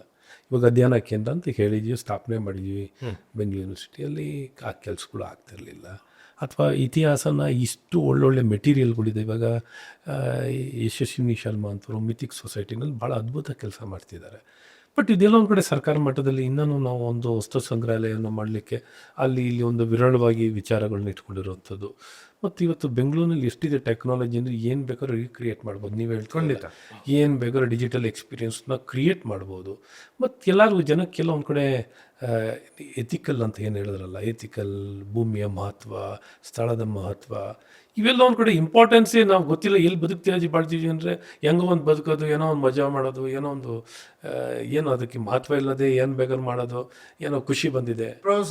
ಸೊ ಅದೆಲ್ಲ ಇರೋದು ಆ ಒಂದು ಭಾಗ ಅದೆಲ್ಲೋ ಅವ್ರಿಗೆ ಬೇಕಾದ ಒಂದು ಭಾಗ ಇರಬೇಕು, ಇನ್ನೊಂದು ಭಾಗ ಯಾರ್ಯಾರಿಗೆ ಮಹತ್ವ ಕೊಡ್ತಾರೋ ಕೊಡೋರ್ಗಾರ ನಾವು ಅಲ್ಲೆಲ್ಲ ಒಂದು ಕಡೆ ವ್ಯವಸ್ಥೆಗಳು ನಿರ್ಮಾಣ ಆಗಬೇಕು. ಹಾಗಾಗಿ ಸರ್ಕಾರ ಮಾಡೋವಂಥ ಎಲ್ಲ ಪ್ರಯತ್ನಕ್ಕೆ ನಾವೂ ಸಹಕಾರ ಕೊಡಬೇಕು. ನಾವೆಲ್ಲ ಒಂದು ಕಡೆ ಸರ್ಕಾರನ ಏನೋ ತಗೊಳ್ಬೇಕು, ಇನ್ನೊಂದು ಮಾಡ್ಕೋಬೇಕು ಅನ್ನೋದಲ್ಲ. How we can complement, how we can integrate, facilitate, value addition ಹಿಂಗೆ ತರ್ಬೋದು, ಪರಸ್ಪರ ಗುರುತಿಸ್ಬೋದು. ಎಲ್ಲರೂ ಎಲ್ಲ ಕೆಲಸ ಇವಾಗ ನಾನು ಕೇಳಿದ್ರೆ ನೀವೆಲ್ಲ ಆ ಕೆಲಸಗಳು ಮಾಡಲಿಕ್ಕೆ ಸಾಧ್ಯ ಇರಲ್ಲ. ಸೊ ಇವಾಗ ಯಶಸ್ವಿನಿಯವರು, ನಮ್ಮ ಕೃಷ್ಣೇಗೌಡರು, ಅವ್ರಿಗಂತೂ ಒಂದು ಸಮಾಜದಲ್ಲಿ ಸುಧಾರಣೆ ತರಬೇಕು ಅಂತ ಭಾಳ ಕಲ್ಪನೆ ಇರುವಂಥವ್ರು. ಅಂಥವರೆಲ್ಲ ಇದನ್ನು ಜೋಡಿಸುವಂಥದ್ದು, ಅದನ್ನ ಅನುಗುಣ ನಾವೆಲ್ಲ ನೋಡಿರ್ತೀವಿ. ಈ ನ್ಯೂನತೆಗಳನ್ನ ನ್ಯೂನತೆಯಾಗೇ ಬಿಡಬಾರ್ದು. ಎಲ್ಲರನ್ನೂ ಪ್ರೀತಿಸಲಿಕ್ಕೆ, ಒಟ್ಟಿಗೆ ತರಲಿಕ್ಕೆ ಪೀಪಲ್ ಸೆಲೆಬ್ರೇಷನ್ ಆಗಬೇಕು. ಅದಕ್ಕೆ ಹೆಚ್ಚಿನ ಶಕ್ತಿ ತುಂಬಬೇಕು. ಅವ್ರ ಸ್ಟ್ರೆಂತು, ನಮ್ಮ ಸ್ಟ್ರೆಂತು, ನಮ್ಮ ಈಚ್ ನಮ್ಮ ಗಟ್ಟಿ ನಮ್ಮದೇ ಆದಂಥ ಶಕ್ತಿಗಳಿದೆ. ಸೊ ಎಲ್ಲ ಶಕ್ತಿಗಳನ್ನ ಒಟ್ಟಿಗೆ ತರೋಕ್ಕೆ ಮತ್ತು ಅದಕ್ಕೆ ಮುಂದೆ ತೊಗೊಂಡೋಗ್ಲಿಕ್ಕೆ, ಮತ್ತು ರಿಸರ್ಚು ಹಿಂದೆ ಮುಂದೆ ಏನಾಗುತ್ತೆ ಎಲ್ಲ ಡಾಕ್ಯುಮೆಂಟೇಷನ್ ಆಗಲ್ಲ. ಸೊ ಇವೆಲ್ಲವನ್ನು ಕಾಂಪ್ರಿಹೆನ್ಸಿವ್ ಮಾಡಲಿಕ್ಕೆ ಹೋಲಿಸ್ಟಿಕ್ಕಾಗಿ ಮತ್ತು ಸಿಟಿನಂತ ಸೆಲೆಬ್ರೇಟ್ ಮಾಡಬೇಕು. ಸಿಟಿ ಸೆಲೆಬ್ರೇಷನ್ ಅನ್ನೋದು it is not just Kempegowda ಅಂತಲ್ಲ. ಕೆಂಪೇಗೌಡರು ಸ್ಥಾಪನೆ ಮಾಡೋದಂತೆ ಈ ನಗರದ ಯಶಸ್ವಿಯನ್ನು, ವಾಟ್ ಈಸ್ ಬೆಂಗಳೂರು ಅನ್ನೋಂಥದ್ದು ಇಡೀ ಪ್ರಪಂಚಕ್ಕೆ ನಾವು ಬ್ರ್ಯಾಂಡಿಂಗ್ ಮಾಡಲಿಕ್ಕೆ ಇದು ಗ್ರೇಟೆಸ್ಟ್ ಆಪರ್ಚುನಿಟಿ. ಮತ್ತು ಇಲ್ಲಿ ಯಶಸ್ವಿಯಾಗಿ ಅದ್ಭುತ ಕೊಡುಗೆ ಕೊಟ್ಟಂಥ ಮಹಾನ್ ವ್ಯಕ್ತಿಗಳನ್ನು ಗೌರವಿಸಬೇಕು. ಹೇಗೆ ಕೆಂಪೇಗೌಡರು ನಡೆದಂಥ ದಾರಿಯಲ್ಲಿ ಅದ್ಭುತ ವ್ಯಕ್ತಿಗಳಿದ್ದಾರೆ, ಧಾರ್ಮಿಕವಾಗಿಯೂ, ಸಾಂಸ್ಕೃತಿಕವಾಗಿ, ಪರಿಸರ, ಆವಿಷ್ಕಾರ, ತಂತ್ರಜ್ಞಾನ ಎಲ್ಲದರಲ್ಲೂ ಇದ್ದಾರೆ. ಸೊ ಇಂಥ ವ್ಯಕ್ತಿಗಳೆಲ್ಲ ಗುರುತಿಸೋದು, ಗೌರವಿಸುವಂಥದ್ದು, ಸೆಲೆಬ್ರೇಟ್ ಮಾಡುವಂಥದ್ದು, ಇದ್ರ ಮೂಲಕ ನಾವು ಬೆಂಗಳೂರನ್ನ ಕೊಂಡಾಡ್ತಾ ಇದ್ದೀವಿ. ಹೌದು. ಬೆಂಗಳೂರಿನ ಜನ, ಬೆಂಗಳೂರಿನ ಸಾಧಕರು, ಕೆಂಪೇಗೌಡರು, ಬೆಂಗಳೂರು ಒಟ್ಟಾರೆ ಎಲ್ಲವನ್ನು, ಎಲ್ಲ ಮಹನೀಯ ವ್ಯಕ್ತಿಗಳು ಎಲ್ಲವನ್ನು ಶೋಕೇಶ್ ಮಾಡಲಿಕ್ಕೆ, ಎಲ್ಲವನ್ನು ಶೋಕೇಶ್ ಮಾಡಲಿಕ್ಕೆ ಒಂದು ಸುವರ್ಣ ಅವಕಾಶ. Lee Kuan Yew Singapore independent ಆದಮೇಲೆ ಅವರು ಮಾಡಿದ ಮೊದಲ ಕಾನೂನುಗಳಲ್ಲಿ spitting on Singapore ground is a criminal offence. ಅದು ಆವಾಗ there was lot of criticism against that. ಏನ ಇದು ಸ್ಮಾಲ್ ಎಕ್ಸ್ಕ್ರಿಟ್ ಅದು, ಅಕಸ್ಮಾತ್ ಏನೋ ಎಲ್ಲೋ ಒಂದು ಕಡೆ ಏನಾಗೋಯ್ತು ಅಂತ ಅವನು ಹೇಳಿದ್ದು, no no no no no, ಇದು ಮಹಾಪರಾಧ ಮಾಡ್ತಿರೋದ್ರ ಕಾನ್ಸೆಪ್ಟ್ ಬೇರೆ. ಭೂಮಿಯ ಮೇಲೆ ಜನಕ್ಕೆ ಒಂದು ಪಾವಿತ್ರ್ಯ ಬರಬೇಕು, ಭೂಮಿ ಬಗ್ಗೆ ಒಂದು ಗೌರವ ಬರಬೇಕು, ಪ್ರೀತಿ ಬರಬೇಕು. ಇದು it was previously a dumping yard. Respect, ಹೌದು. It was a dumping yard ಇವ್ರಿಗೆ, ಬ್ರಿಟಿಷರ್ಗೆ. ಅಂಥದ್ದನ್ನ ಇವ್ರ ಕೈ ಕೊಟ್ಟರು ಅವರು ಇಂಡಿಪೆಂಡೆಂಟ್ ಮಾಡಿದಾಗ ಈ ಜಾಗ ಇದ್ದಿದ್ದೇ ಉಗಿಯೋಕ್ಕೆ. ಅಂಥ ಜಾಗನ ಉಗಿಬಾರದು ಇಲ್ಲಿ ಅಂತ ಮಾಡಿದರೆ ಭೂಮಿ ಬಗ್ಗೆ ಒಂದು ಗೌರವ ಬೆಳೆಯುತ್ತೆ. ತಾನು ವಾಸಿಸುವ ಭೂಮಿಯ ಬಗ್ಗೆ ಗೌರವ ಬೆಳೆಸಿಕೊಳ್ಳದೆ ಇರುವಂಥ ಪ್ರಜೆ ಇರ್ತಾನಲ್ಲ, ಅವನು ಯಾವತ್ತೂ ಡೇಂಜರಸ್ಸೇ. ಖಂಡಿತವಾಗ್ಲು. ಅದರಿಂದ ತಾನು ವಾಸ ಮಾಡುವ ಭೂಮಿಯ ಬಗ್ಗೆ ಒಂದು ಪ್ರೀತಿ ಇಟ್ಕೊಂಡಿದ್ದ. ನನಗೆ ಅದರಿಂದ ಬ್ರ್ಯಾಂಡಿಂಗ್ ಅಂತ ಹೇಳಿದ್ರಲ್ಲ ಅಣ್ಣ, ಅದು ಎಥಿಕಲ್ ಬ್ರ್ಯಾಂಡಿಂಗ್. ಬೆಂಗಳೂರು ಅನ್ನೋದು ಕಮರ್ಷಿಯಲ್ ಬ್ರ್ಯಾಂಡಿಂಗ್ ಮಾತ್ರ ಅಲ್ಲ. ಬೆಂಗಳೂರಿನ ಜನ ಒಳ್ಳೆಯವರು ಅಂತಲೂ ಜನ ಹೇಳ್ಬೇಕು. ಹೌದು. ಬೆಂಗಳೂರಿನ ಜನ ಟ್ರಸ್ಟ್ ವರ್ದಿ ಅಂತಲೂ ಜನ ಹೇಳಬೇಕು. ಬೆಂಗಳೂರಿನ ಜನ ಬೇರೆ ಥರ ಅಲ್ಲಪ್ಪ, ಶಾಂತಿ ಪ್ರಿಯರು ಅಂತ. ಈ ಬ್ರ್ಯಾಂಡಿಂಗ್ ಕೂಡ important. Bengaluru is a very good for trade. Bengaluru is a good centre for education ಅನ್ನುವ ಹಾಗೇನೆ ಬೆಂಗಳೂರಿನ ಜನ ಒಳ್ಳೆ, they are dependable, they are trust worthy. ಆ ಥರದ ಬ್ರ್ಯಾಂಡಿಂಗು ಬರಬೇಕು. ಖಂಡಿತ. ಅದರಿಂದ ತುಂಬ ದೂರ ಇಲ್ಲ ನಾವು ಇವಾಗ. ಸರ್, ನೀವು ಸಸ್ಟೈನಬಿಲಿಟಿ ಬಗ್ಗೆ ಹೇಳ್ತಾ ಇದ್ರಿ. ನಿನ್ನೆ ಸಂಜೆ ಕೆಂಪೇಗೌಡರ ಬಗ್ಗೆ, ಬೆಂಗಳೂರು ಬಗ್ಗೆ ತಿಳ್ಕೋಬೇಕು ಅಂತ ಯಶಸ್ವಿನಿ ಮೇಡಮ್ ಹತ್ರ ಮಾತಾಡ್ತಾ ಇದ್ದೆ. ಯಶಸ್ವಿನಿ ಮೇಡಮ್ ನಮ್ಗೆ ತುಂಬ ಮುಖ್ಯವಾದ ವಿಚಾರ ಹೇಳಿದ್ರು. ಇವಾಗ ಬೆಂಗಳೂರಲ್ಲಿ ನಾವು ಸಸ್ಟೈನಬಿಲಿಟಿ ಅಥವಾ ಯಾವುದೇ ಇಡೀ ವಿಶ್ವದಲ್ಲಿ ಸಸ್ಟೈನಬಿಲಿಟಿ ಅಂತೆಲ್ಲ ಮಾತಾಡ್ತಾ ಇದ್ವಿ. ಕೆಂಪೇಗೌಡರದ್ದು ಒಂದು ಪ್ಲ್ಯಾನ್ ಇತ್ತು, sustainability just by water and Suez. ಅದು ತುಂಬ ಚೆನ್ನಾಗಿತ್ತು ನನಗೆ ಕೇಳೋಕ್ಕೆ. ಯಶಸ್ವಿನಿ ಮೇಡಮ್ ದಯವಿಟ್ಟು ನಮ್ಮ ವೀಕ್ಷಕರಿಗೂ ತಿಳಿಸಿ, ನಮ್ಮ ಬೆಂಗಳೂರಿನ ಸಸ್ಟೈನಬಿಲಿಟಿ ಪ್ಲ್ಯಾನು, ನೀರು ಹೆಂಗೆ ಬರ್ತಾ ಇತ್ತು, ಸುವೇಜ್ ಹೆಂಗೆ ಬರ್ತಾ ಇತ್ತು, ಅದು ತಿರ್ಗಾ ರೀಯೂಸ್ ಆಗಿ ಕ್ಲೋಸ್ಡ್ ಲೂಪಲ್ಲಿ ಹೆಂಗೆ ನಡೀತಾ ಇತ್ತು ಅಂತ ನಿನ್ನೆ ನೀವು ನನಗೆ ಎಕ್ಸ್ಪ್ಲೇನ್ ಮಾಡಿದ್ವಿ. ತುಂಬಾ ಖುಷಿ ಆಯಿತು ಕೇಳಿ. ದಯವಿಟ್ಟು ನಮ್ಮ ಬೆಂಗಳೂರಿನ ಹಳೆಯ ಪ್ಲ್ಯಾನನ್ನು ಎಲ್ಲರಿಗೂ ಹೇಳಿ ದಯವಿಟ್ಟು. ಬೆಂಗಳೂರ ಒಂದು ಯೋಜನೆಯನ್ನು ನಾವು ಡಿಸ್ಕಸ್ ಮಾಡಿದ್ವಿ. ಈಗ 2 ಕೆರೆಗಳು ಭಾಳ ಇಂಪಾರ್ಟೆಂಟ್ ಆಗುತ್ತೆ. ಒಂದು ಧರ್ಮಾಂಬುದಿ, ಇನ್ನೊಂದು Sampangi. They are water supply sources for the city from the north. ಅಲ್ಲಿಂದ ಅಲ್ಲಿಗೆನೇ ಹೋಗೋದು. ಈಗ ಒಂದು ಬಸ್ ಸ್ಟ್ಯಾಂಡ್ ಆಗಿದೆ, ಇನ್ನೊಂದು ಸ್ಟೇಡಿಯಂ ಆಗಿದೆ, ಬಟ್ ಅದು ವಾಟರ್ ಸಪ್ಲೈ ಸೋರ್ಸಸ್ ಆಗಿತ್ತು. ಅಲ್ಲಿಂದ it was directly laid on to the roads ಅಂತ BL ರೈಸ್ ಹೇಳ್ತಾರೆ. ಬಾವಿಗಳು ಇದ್ವು, ನಮ್ಗೆ ಹಳೆ ಮ್ಯಾಪಲ್ಲಿ ಕಾಣಿಸುತ್ತೆ. ಅಲ್ಲಿ 3-4 ಕಲ್ಯಾಣಿಗಳು ಕಾಣಿಸ್ತವೆ ಎಲ್ಲೆಲ್ಲಿ ಇದ್ವು ಅಂತ. ಈಗ ಒಂದನ್ನ ನಮ್ಮ ಸ್ಟೂಡೆಂಟ್ಸು ಐಡೆಂಟಿಫೈ ಮಾಡಿದ್ರು, ಮುಚ್ಚೋಗಿರೋದು, ಅದು ಯಾವುದನ್ನ ನಾವು ರೀಡೆವಲಪ್ ಮಾಡ್ಬೋದು. ಈ ಕಡೆಯಿಂದ ವಾಟರ್ ಸಪ್ಲೈ ಬರ್ತಾ ಇದ್ರೆ ಸಿಟಿದು ಏನು ವೇಸ್ಟ್ ಇತ್ತು, ವೇಸ್ಟ್ ವಾಟರ್ ಇತ್ತು, ಅದು ಈ ಸುಂಕದ ಕೆರೆ ಹತ್ರ ಹೋಗ್ತಾ ಇತ್ತು, ಒಂದು 3 ಕಿಲೋಮೀಟರ್ ದೂರ ಸೌತ್ ವರ್ಡ್ಸ್. ಅಲ್ಲಿ ಅವ್ರು ಏನು ಮಾಡ್ತಾಯಿದ್ರು, ಈ ಸಾಲಿಡ್ ವೇಸ್ಟ್ನ ಸೆಪ್ರೇಟ್ ಮಾಡಿ ಅದನ್ನು ಅದೇ use to apply to agricultural fields. ಅಂದರೆ it's a close loop system. ವೇಸ್ಟನ್ನು ಅವರು ಇವಾಗ ಉಪಯೋಗಿಸ್ಕೊಂಡು ಇವಾಗ ಗೊಬ್ಬರ ತರ ಮಾಡಿ ಅದು ಗೊಬ್ಬರ ಮಾಡಿ ವ್ಯವಸಾಯ ಮಾಡ್ತಾ ಇದ್ರು. ಅದರಿಂದ ನಿಮಗೆ ಧಾನ್ಯ ಸಿಗ್ತಾ ಇತ್ತು. ಸೊ ವೇಸ್ಟ್ ಪ್ರೊಡ್ಯೂಸ್ ಮಾಡ್ತಾ ಇದ್ರು ಅವರು. ಸೊ ಅದು ಒಂದು ಕಾನ್ಸೆಪ್ಟ್ ಇತ್ತು. ಈ ಕಾನ್ಸೆಪ್ಟ್ಸನ್ನ ನಾವು ತೊಗೊಂಡು ಬರಬೇಕು. ಅಫ್ಕೋರ್ಸ್ ಅವಾಗ ಅವರು ಪ್ಲಾಸ್ಟಿಕ್, ಎಲೆಕ್ಟ್ರಾನಿಕ್ ವೇಸ್ಟ್ ಎಲ್ಲ ಡೀಲ್ ಮಾಡ್ತಾ ಇರಲಿಲ್ಲ. ಇವಾಗ ನಾವು ಅದನ್ನು ಯೋಚಿಸ್ಬೇಕಾಗತ್ತೆ. ಮಿಕ್ಸೆಡ್ ವೇಸ್ಟು ಇದೆಲ್ಲದೂ ಬಂದಿದೆ. ಬಟ್ ಆವಾಗ್ಲೂ ಯಾವ ಥರ ಒಂದು ವೇಸ್ಟ್ ಸೆಗ್ರಿಗೇಷನ್ ಮಾಡ್ತಾಯಿದ್ರು. ಈ ಮಾಡೆಲ್ಲು 16ನೇ ಶತಮಾನದಲ್ಲ. ಈಗ ಇಂಡಸ್ ವ್ಯಾಲಿ ಹೋಗಿ ಅಲ್ಲೂ ಇದೆ ಇದ್ದಿತ್ತು. ಅಲ್ಲಿ ಈ ಸೆಸ್ಪೂಲ್ ವೆಲ್ಸ್ ಇದೆಯಲ್ಲ, ಅಲ್ಲಿ ಪರ್ಫೊರೇಟೆಡ್ ಬ್ರಿಕ್ಸ್ ಇಟ್ಟಿದ್ದಾರೆ. ಅಲ್ಲಿ ಪರ್ಫೊರೇಷನ್ಸ್ ಇರೋ ಥರ ಬ್ರಿಕ್ಸ್ ಇಟ್ಟಿದ್ದಾರೆ. ನೈಟ್ ಸಾಯಿಲ್ನ ವಾಟರಿಂದ ಸೆಪ್ರೇಟ್ ಮಾಡೋ ಥರ ಒಂದು ಫಿಲ್ಟ್ರೇಷನ್ ಸಿಸ್ಟಮ್. ಆವಾಗಲೇ ಸಾಯಿಲನ್ನು ರಿಮೂವ್ ಮಾಡ್ತಾ ಇದ್ರು ಅವರು from waste water and they use to apply to agriculture. So ಆ ಒಂದು ಪ್ರಿನ್ಸಿಪಲ್ ಇತ್ತು ಈ ಭಾರತ ದೇಶದಲ್ಲಿ. ಆ ಒಂದು ಪ್ರಿನ್ಸಿಪಲ್ ಇತ್ತು, ನಮ್ಮ ಶಿಲ್ಪಶಾಸ್ತ್ರಗಳಲ್ಲಿ ಇತ್ತು. ಅದು ಬಂದಿದೆ ಇವಾಗ. ಅಲ್ಲಿ ಕನ್ಸರ್ವೇಷನ್ ಪ್ರಿನ್ಸಿಪಲ್ಲೂ ಇದೆ, ಯಾವುದನ್ನು ವೇಸ್ಟ್ ಮಾಡಬಾರ್ದು ಅಂತ.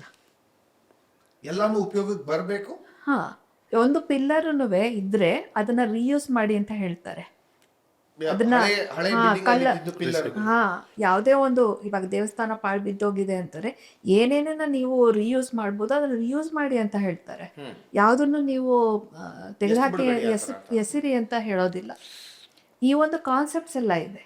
ಇನ್ನೊಂದು ಬಹಳ ನಾವು ವೇಸ್ಟನ್ನು ನಾವು ಮಾತಾಡಿದ್ವಿ. ಇವಾಗ ನಾವು ವಾಟರ್ ಸಪ್ಲೈ ಬಗ್ಗೆ ಮಾತಾಡಿದ್ವಿ. What does Bengaluru celebrate? Bengaluru city festival Karaga ಯಾರು ಸೆಲೆಬ್ರೇಟ್ ಮಾಡ್ತಾರೆ? ತಿಗಳರು ಮಾಡ್ತಾರೆ. ತಿಗಳರು ಪೇಟೆ, ಅಲ್ಲಿ ತಿಗಳರು ಇರೋದು. ಅವರನ್ನ ಯಾಕೆ ಮುಖ್ಯವಾಗಿ why were the main players? They were the horticulturist. They were looking after water supply of the city. So BWSSP ಆ ಕಾಲದ BWSSP ಆ್ಯಂಡ್ ಹಾರ್ಟಿಕಲ್ಚರ್ ಕರೆತಂದವರು ಕೆಂಪೇಗೌಡ ಅಲ್ವಾ? ಆ್ಯಂಡ್ ಅವರು ಈ ಪ್ರದೇಶದಲ್ಲಿ ಇದ್ರು ಅಂತಲೂ ಕೆಲವರು ಹೇಳ್ತಾರೆ. ಇವರು ವಹನಿ ಕುಲ ಕ್ಷತ್ರಿಯಾಸ್ ಅಂದರೆ ದ್ರೌಪದಿ ಕುಲದವರು ಅಂತಲೂ ಹೇಳ್ಕೊತಾರೆ. But what are we celebrating? We are celebrating those people who maintained our city, who maintained water supply of the city, who maintained horticulture. ಎಷ್ಟು ಒಳ್ಳೆ ತತ್ವ ಇದೆ ನೋಡಿ. ಆ್ಯಂಡ್ ದ್ಯಾಟ್ ಫೆಸ್ಟಿವಲ್ ನಾವು unites to communities. It is such a beautiful cultural coherence which exist in the pete. ಮತ್ತೆ ಎಲ್ಲಿ ಹೋಗ್ತೀರಾ? ಬೆಂಗಳೂರು ಹಬ್ಬ ಎಲ್ಲಿ ಹೋಗ್ತೀರಾ ನೀವು? ಬೆಂಗಳೂರಿನ ಮೇನ್ ಆಕ್ಸಿಸ್ ಏನಿತ್ತು, ಅದರ ಬೌಂಡ್ರಿ ಟೆಂಪಲ್ಸ್ ಏನಿತ್ತು, ಬೌಂಡ್ರಿ ಕೆರೆಗಳು ಏನಿತ್ತು, ಅಲ್ಲಿಗೆ ಅವರು ವಿಸಿಟ್ ಮಾಡೋದು. ಆ ಯಾತ್ರೆ ಪೂರ್ತಿ ಈ ಬೆಂಗಳೂರನ್ನ ಟ್ರೇಸ್ ಮಾಡುತ್ತೆ. And they are celebrating the earth and water principle. But professor Krishnagowda ಹೇಳ್ತಾ ಇದ್ರು ಸಿಂಗಾಪುರದ ಬಗ್ಗೆ. ನಾವು ಸೆಲೆಬ್ರೇಟ್ ಯಾವಾಗಲೂ ಮಾಡ್ತಾ ಇದ್ದೀವಿ. We are celebrating earth, we are celebrating water. All those principles are relevant even today. ನಮ್ಮಲ್ಲಿ ಎಲ್ಲ ಹಬ್ಬಗಳು ಹೆಚ್ಚು ಕಡಿಮೆ ಭೂಮಿ ಮತ್ತು ನೀರಿಗೆ ಸಂಬಂಧಪಟ್ಟವು. ಗೌರಿ ಗಣೇಶನ ಹಬ್ಬ ಮಾಡ್ತಾರಲ್ಲ, ಹೌದು, ಗಣೇಶನನ್ನು ಮಣ್ಣಲ್ಲಿ ಮಾಡ್ತಾರೆ, ಗೌರಿ ನೀರಿನ ತರ್ತಾರೆ. ಜಲಸ್ಥಾನದಿಂದ ಗೌರಿನ ತರ್ತಾರೆ, ಗಣೇಶನನ್ನು ಮಣ್ಣಲ್ಲಿ ಮಾಡ್ತಾರೆ, ಆಮೇಲೆ ಕೊನೆಗೆ ನೀರಿಗೆ ಬಿಡೋದು. ಇದು ಮಣ್ಣು ನೀರು ಐಕ್ಯವಾಗುವಂಥ ಒಂದು ಫಿಲಾಸಫಿ ಇದು. ಅದರಿಂದಾನೇ ಗಣೇಶನನ್ನ ಕಲ್ಲಲ್ಲಿ ಮಾಡಿ ಪೂಜೆ ಮಾಡಲ್ಲ. ಆ ಸೀಸನಲ್ಲಿ ಮಾಡೋ ಗಣೇಶನನ್ನ ಮಣ್ಣಲ್ಲೇ ಮಾಡ್ತಾರೆ. ಯಾಕಂದ್ರೆ ಅದು ಮಣ್ಣಿನ ಪೂಜೆ. ಮಣ್ಣಲ್ಲಿ ಪೂಜೆ ಮಾಡಿದ್ರು ಮಾಡಲ್ವಲ್ಲ ಅಂತ ಗಣೇಶನ ಆಕೃತಿ ಮಾಡ್ತಾರೆ. ಮತ್ತೆ ಸಸ್ಟೈನಬಲ್ ನೋಡಿ, ಅವ್ರು ಏನ್ ಮಾಡ್ತಾರೋ ಅವಾಗ ಆ ಸಿಲ್ಟನ್ನೆಲ್ಲ ಯೂಸ್ ಮಾಡ್ಕೊತಾ ಇದಾರಲ್ವಾ. ಹೌದು, they use to rework that. So ಅದು ಪಾರ್ಟ್ ಆಫ್ ದ ಫೆಸ್ಟಿವಲ್ ಆಗೋಯ್ತು. ಹೌದು, ಎಂತ ಒಳ್ಳೆ ಒಂದು ಪ್ರಾಕ್ಟೀಸ್ ಅಲ್ಲಿ ಅವರು ಅದನ್ನ ತಗೊಂಡು ಬರ್ತಾರೆ. ಇದೆಲ್ಲದನ್ನು ನಾವು ಇಂಪ್ಲಿಮೆಂಟ್ ಮಾಡ್ಬೋದು. ಆ್ಯಂಡ್ ಅದನ್ನ ಬಿಟ್ಟುನುವೆ tatva of Bengaluru skill based development. And doctor Ashwath Narayan was minister of skill development. So ಅವರು ಅದನ್ನ ನೋಡ್ಬೋದು. ನಾವು ಏನೋ ಒಂದು ಇದನ್ನ ಹೇಳ್ತೀವಿ, education, being educated and literated, two different things. ಬಹುಶಃ ಅವ್ರ ಎಜುಕೇಶನ್ ಜೊತೆಗೆ ಸ್ಕಿಲ್ ಅಂತ ಹೊಡ್ಕೊಂಡಿದ್ದಾರೆ. That skill based development we have to, in the period where AI is going to be a major player, the skill based development is going to be a game changer. Technology ಬಂದ್ರೂ skill ಅಂತ ಹೌದು, replace ಮಾಡಿ ಏನ್ ಮಾಡಿದ್ರು ಸ್ಕಿಲ್ಲೇ ಬರುತ್ತೆ ಖಂಡಿತವಾಗ್ಲು. So ಆ ಒಂದು ತತ್ವನೂ ಇದೆ ನಮಗೆ ಬೆಂಗಳೂರಲ್ಲಿ ಕಲಿಯೋಕ್ಕೆ. ಬೆಂಗಳೂರಲ್ಲಿ ಏನಂದ್ರೆ ಯಶಸ್ವಿನಿಯವರಿಗೆ ಮೂರನ್ನು ಶಿಕ್ಷಣ, ತಂತ್ರಜ್ಞಾನ, ಕೌಶಲ್ಯತೆ ಮೂರನ್ನು ಬಲವಾಗಿ ಒಟ್ಟಿಗೆ ಮೂರು ಮಂತ್ರವನ್ನು ತಗೊಂಡೋಗ್ಬೇಕು. ಕರೆಕ್ಟ್. ತುಂಬಾ ಸಂತೋಷ. ಎಲ್ಲರಿಗೂ ಕಾನ್ವರ್ಸೇಷನ್ಸ್ ಇನ್ ಬ್ಯಾಂಗ್ಳೂರಿಗೆ ಬಂದು ಈ ಒಂದು ಪಾಡ್ಕಾಸ್ಟ್ ಗೌರವ ಎತ್ತಿಡ್ತಿದ್ದೀರಾ. ಅದು ಮೊದಲನೇ ಕನ್ನಡದಲ್ಲಿ ನಡೆದಿದ್ದ ಪಾಡ್ಕಾಸ್ಟಲ್ಲಿ ನಿಮ್ಮಂಥ ಗಣ್ಯಮಾನ್ಯ ವ್ಯಕ್ತಿಗಳು ಬಂದು ನಮ್ಮ ಪಾಡ್ಕಾಸ್ಟಲ್ಲಿ ಕೂತ್ಕೊಂಡು ನಮ್ಮ ವೀಕ್ಷಕರನ್ನ ಉದ್ದೇಶಿಸಿ ನೀವು ಸುಮಾರು ಬೆಂಗಳೂರು ಬಗ್ಗೆ ಹೇಳಿದ್ದೀರಾ, ಸಂಸ್ಕೃತಿ ಬಗ್ಗೆ ಹೇಳಿದ್ದೀರಾ. ನೀವೆಲ್ಲರಿಗೂ ಬಹಳ ಧನ್ಯವಾದ. ನಮಗೂ ಅಷ್ಟೇ. ಅದೇ ದಾರಿಯಲ್ಲಿ ಜೂನ್ 27ನೇ ತಾರೀಕು ನಾಡಪ್ರಭು ಕೆಂಪೇಗೌಡರ ಜಯಂತಿಯನ್ನು ಆಚರಿಸುವಂಥ ಈ ಸಂದರ್ಭದಲ್ಲಿ ಕಾನ್ವರ್ಸೇಷನ್ ಇನ್ ಬ್ಯಾಂಗ್ಳೂರ್ ತಾವು ಶಶಾಂಕ್ ಇದನ್ನು ಆ್ಯಂಕರ್ ಮಾಡಿ, ಮುಖ್ಯವಾಗಿ ಕೃಷ್ಣಗೌಡ್ರನ್ನ, ಪ್ರೊಫೆಸರ್ ಕೃಷ್ಣಗೌಡ್ರನ್ನ, ಯಶಸ್ವಿನಿ ಶರ್ಮಾ ಇವರೆಲ್ಲ ಅದ್ಭುತವಾಗಿ ಈ ವಿಚಾರಗಳನ್ನು ಚೆನ್ನಾಗಿ ತಿಳ್ಕೊಂಡಿರುವಂಥವ್ರು. ಈ ನಮ್ಮೆಲ್ಲ ಕರೆದು ಇವತ್ತು ಭಾಗವಹಿಸ್ಲಿಕ್ಕೆ ಅವಕಾಶ ಮಾಡಿಕೊಟ್ಟಿದ್ದೀರಾ. ಆ್ಯಂಡ್ ಸಮಯ ಉಚಿತವಾಗಿದೆ. ಆಚರಣೆ ಮತ್ತು ಸಂದರ್ಭ ವೆರಿ ಟೈಮ್ಲಿ. ನಿಮಗೆ ಹೃದಯಪೂರ್ವಕವಾಗಿ ನಾಡಿನ ಸಮಸ್ತ ಜನತೆಯ ಪರವಾಗಿ ನಿಮಗೆ ಶುಭಾಶಯವನ್ನು ಕೋರ್ತೇನೆ. ತುಂಬ ಧನ್ಯವಾದಗಳು.